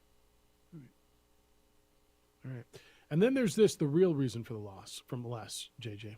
Jeff, is it true we didn't have a part-time pregame show at 377 Brewery last night? I don't know that. No. He says, yawn. I'm paying for staying up late. It's hard to watch on a work and school night, and I was only going to view for a few minutes, but I couldn't take my eyes off the screen. It's like watching a car wreck. I was up until 11:30 or 11 o'clock watching that. This game was over at 10. I don't know why you were watching till 11. So you want to get a nap in. I don't know. McCollum Mountain West telling me you need to change the game time. I don't know what to tell you. By the way, I was watching East Coast stuff. They play till 10, 11 o'clock at night, too. Everybody does. You don't just get Saturday afternoon at 2. You know what I'm saying? All right, 505-246-0610, the Sports Animal text line. That's how to get a hold of us on the phone as well. Wrap it up. I'm going to get you up to date on anything that broke during our time. I'll read you the correspondence that's outstanding on the opening drive on 95.9 FM and AM 610, the Sports Animal. This is Boomer Esiason with the CBS Sports Minute. We would like to thank the following sponsors for making this broadcast possible. Sometimes it's the small things that make life easier, like never worrying about being declined at an ATM when only cash will do. With your covered from U.S. Eagle, we'll cover you, even if the money's not there. That's a good feeling. And we do it with no extra fees or penalties. It's called trust, and we think that's important, especially if we're asking you to trust us. At U.S. Eagle, that's just part of what it means when we say people mean more. Hi everyone, my name is Master Sergeant Jacob Groves. I am a Air Force Special Warfare Pararescueman. Air Force Special Warfare are proud supporters of ProView Network and New Mexico Youth Sports. Air Force Special Warfare operators are critical thinkers. They maintain a high level of fitness, they take initiative, and they don't quit. For more information on Air Force Special Warfare, contact me at the number listed below. U.S. Air Force Special Warfare are proud supporters of ProView Sports. These are more than just the sounds of a safe place to go after school. These are the sounds of interest being ignited and of mentors making an impact. At Boys and Girls Clubs, we don't do just one thing. We do whatever it takes to meet the needs of every kid who comes through those doors. Because whatever it takes is what it takes to build great futures. Great futures start here.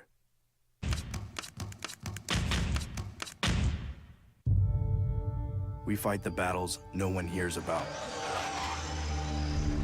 We drop into the middle of firefights to rescue others. And act as one-man air traffic control towers. We're the ones who go before all others.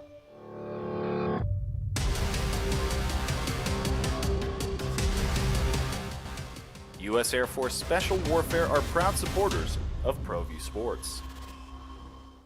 As a mom, I try to make the best choices for my family and our health. That's why I choose Western Sky Community Care. It's a Medicaid plan with quality health coverage and special benefits like Boys and Girls Club membership credit, additional dental benefits, and wellness and support programs. I decide which Medicaid plan is right for us. I choose Western Sky Community Care. Learn more about Western Sky Community Care by visiting discoverwesternsky.com today. Don't sacrifice quality and flavor when you're in a hurry. Golden Pride offers ribs, fried chicken, green and red chili breakfast burritos, and Frontier Cinnabons. 4 great locations, or visit us online at goldenpride@abq.com. Golden Pride Barbecue Chicken and Ribs, proud supporter of ProView Sports Network. We would like to thank the following sponsors for making this broadcast possible. Everguard Roofing and Solar. For nearly 20 years, Everguard Roofing and Solar has been working with New Mexicans to enhance their homes and businesses. For all your roofing and solar needs in New Mexico, call 505-821-9543.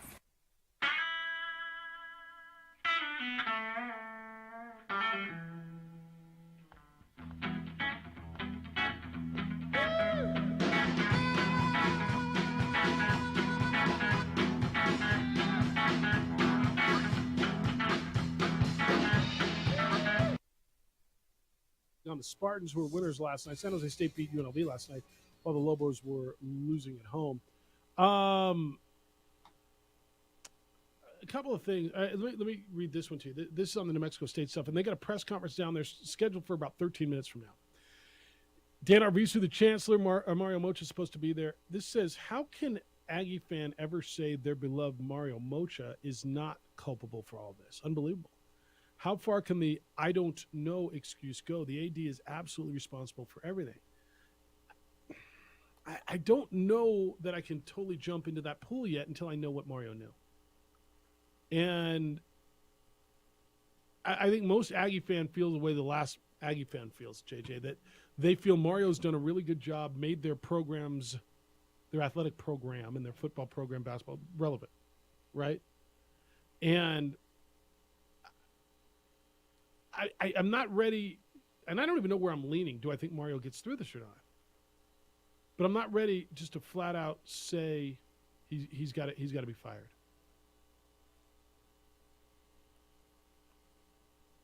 Where are you on that? Because that text says, how can any Aggie fan say Mario Mocha is not culpable? Because you don't know. You don't know what he knew. Should he know everything? At some point, you're going to take the fall even if you don't know. So it's your hire. It's your athletic department. Does your track record go into this? Do you get credit for hiring I think Jans? that's why and he's Kill? sitting there today. Yeah. And that's what we heard. He'll be a part of that press conference. He hired. So as of right now, but this is so different. Like this is, I don't care who he hired. Yeah. You allegedly, I don't know how many it is, if it's 1 or 2 players at this point in time. Yeah. Assaulted and potentially sexually assaulted in the locker room. I don't care if you hired a good football coach. Did he know? Is the And answer? That's No. the difference. If he knew, then yeah, there's no what ifs, ands, or buts about it. Yeah. If he knew. If he didn't, then this is why whoever is in charge, making that final call, has him up there, sitting beside him. If he knew and it didn't stop, then I think it will probably erase all the perceived or any good that in he that did. instance. Yeah. But if there is the plausible deniability and no one knew, but something going on since August didn't leak out to anyone, then you talk yourself into that. All right, Larry says this hire and fire for Aggie basketball is equivalent to the Lobos hire and fire of Mike Locksley. Just mistakes made as rookie head coaches. That's not to make light of the issues. Pray for all involved. Locksley learned and grew, and I believe hire will do the same. Okay.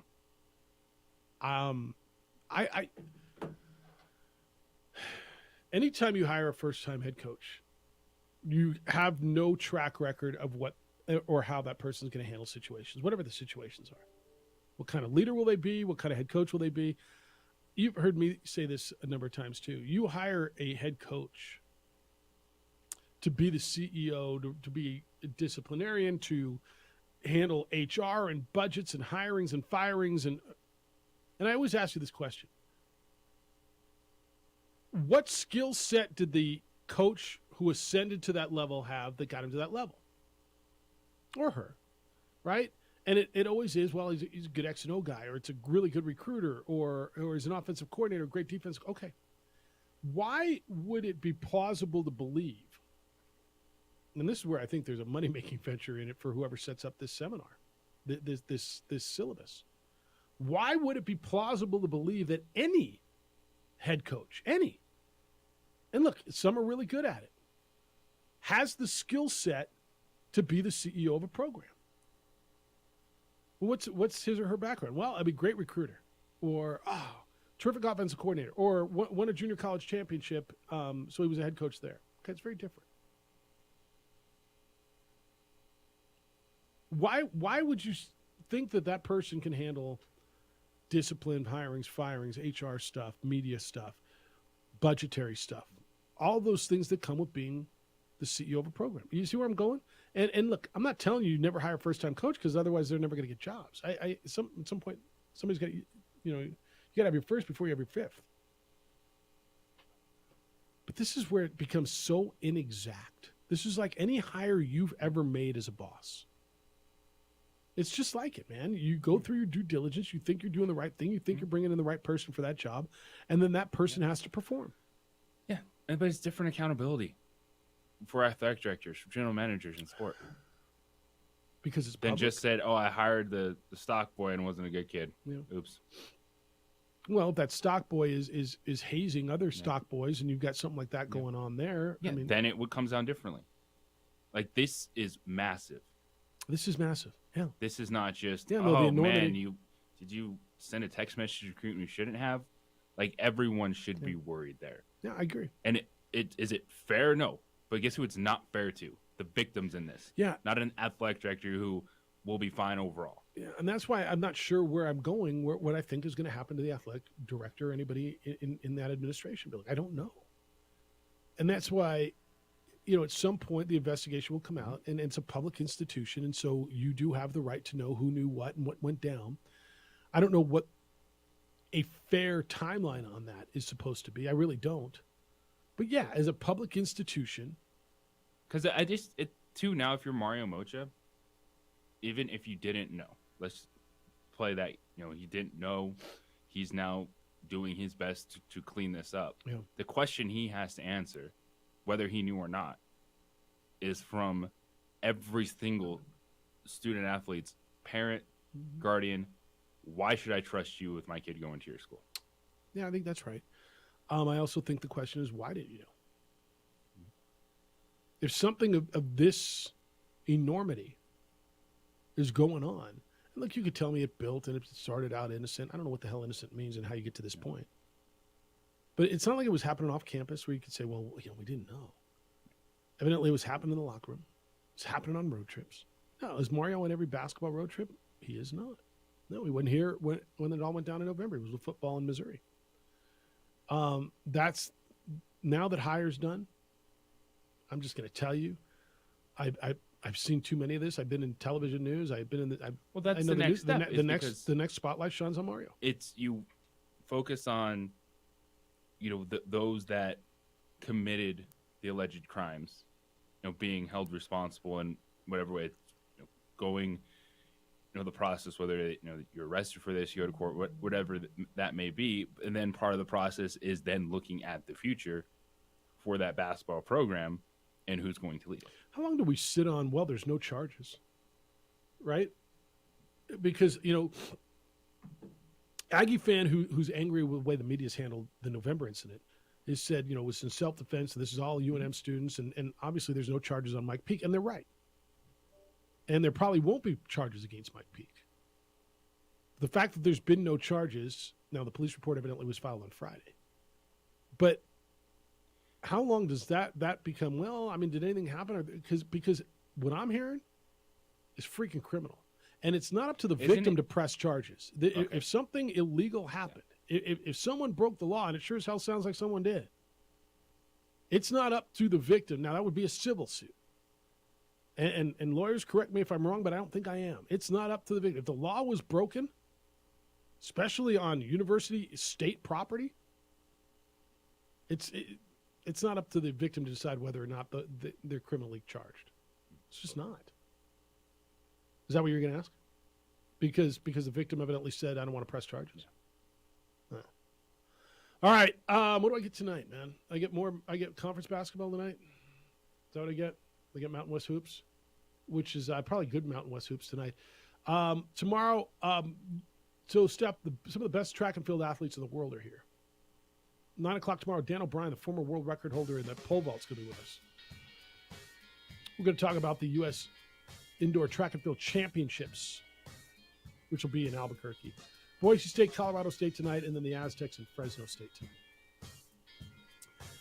Jim Rome Show is next. The Herd with Colin Cowards. After that, 2 Men On comes your way at 4 o'clock. We're back tomorrow morning with award-winning radio starting at 7 a.m. Adrian, thanks for putting us up on the visual medium.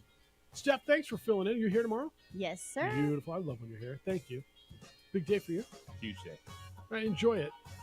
Be good to each other, please. Be kind, loving, caring, and sharing. We will speak with you tomorrow.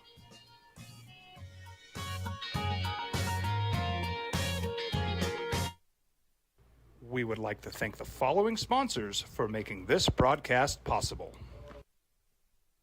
Sometimes it's the small things that make life easier, like never worrying about being declined at an ATM when only cash will do. With You're Covered from US Eagle, we'll cover you, even if the money's not there. That's a good feeling. And we do it with no extra fees or penalties. It's called trust, and we think that's important, especially if we're asking you to trust us. At US Eagle, that's just part of what it means when we say people mean more. These are more than just the sounds of a safe place to go after school. These are the sounds of interest being ignited and of mentors making an impact. At Boys and Girls Clubs, we don't do just one thing. We do whatever it takes to meet the needs of every kid who comes through those doors. Because whatever it takes is what it takes to build great futures. Great futures start here.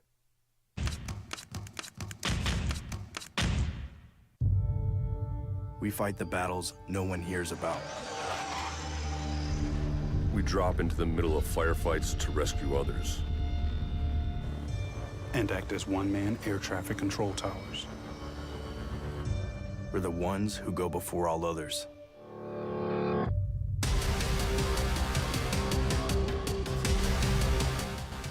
U.S. Air Force Special Warfare are proud supporters of ProView Sports. Hi everyone, my name is Master Sergeant Jacob Groves. I am a Air Force Special Warfare pararescueman. Air Force Special Warfare are proud supporters of ProView Network and New Mexico Youth Sports. Air Force Special Warfare operators are critical thinkers. They maintain a high level of fitness, they take initiative, and they don't quit. For more information on Air Force Special Warfare, contact me at the number listed below. U.S. Air Force Special Warfare are proud supporters of ProView Sports. Check it out. What is it? It's a time machine, bro. I could jump into the future, get my paycheck early. I already get my paycheck early at US Eagle. Get your paycheck up to 2 days early with US Eagle Early Payday. Now's a great time to have your checking with US Eagle. Time machine. Your girlfriend breaks up with you in 22 hours, 53 minutes. Wait, what? Seth?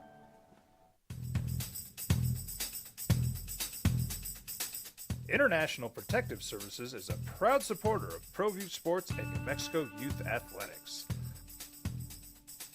IPS provides residential and commercial security services in the Albuquerque metro area. For more info, please call 505-897-2420 or visit internationalprotectiveservice.com.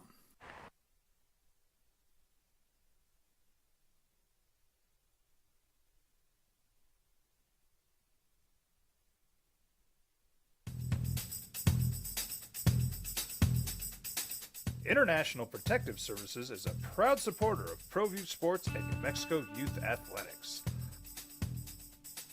IPS provides residential and commercial security services in the Albuquerque metro area.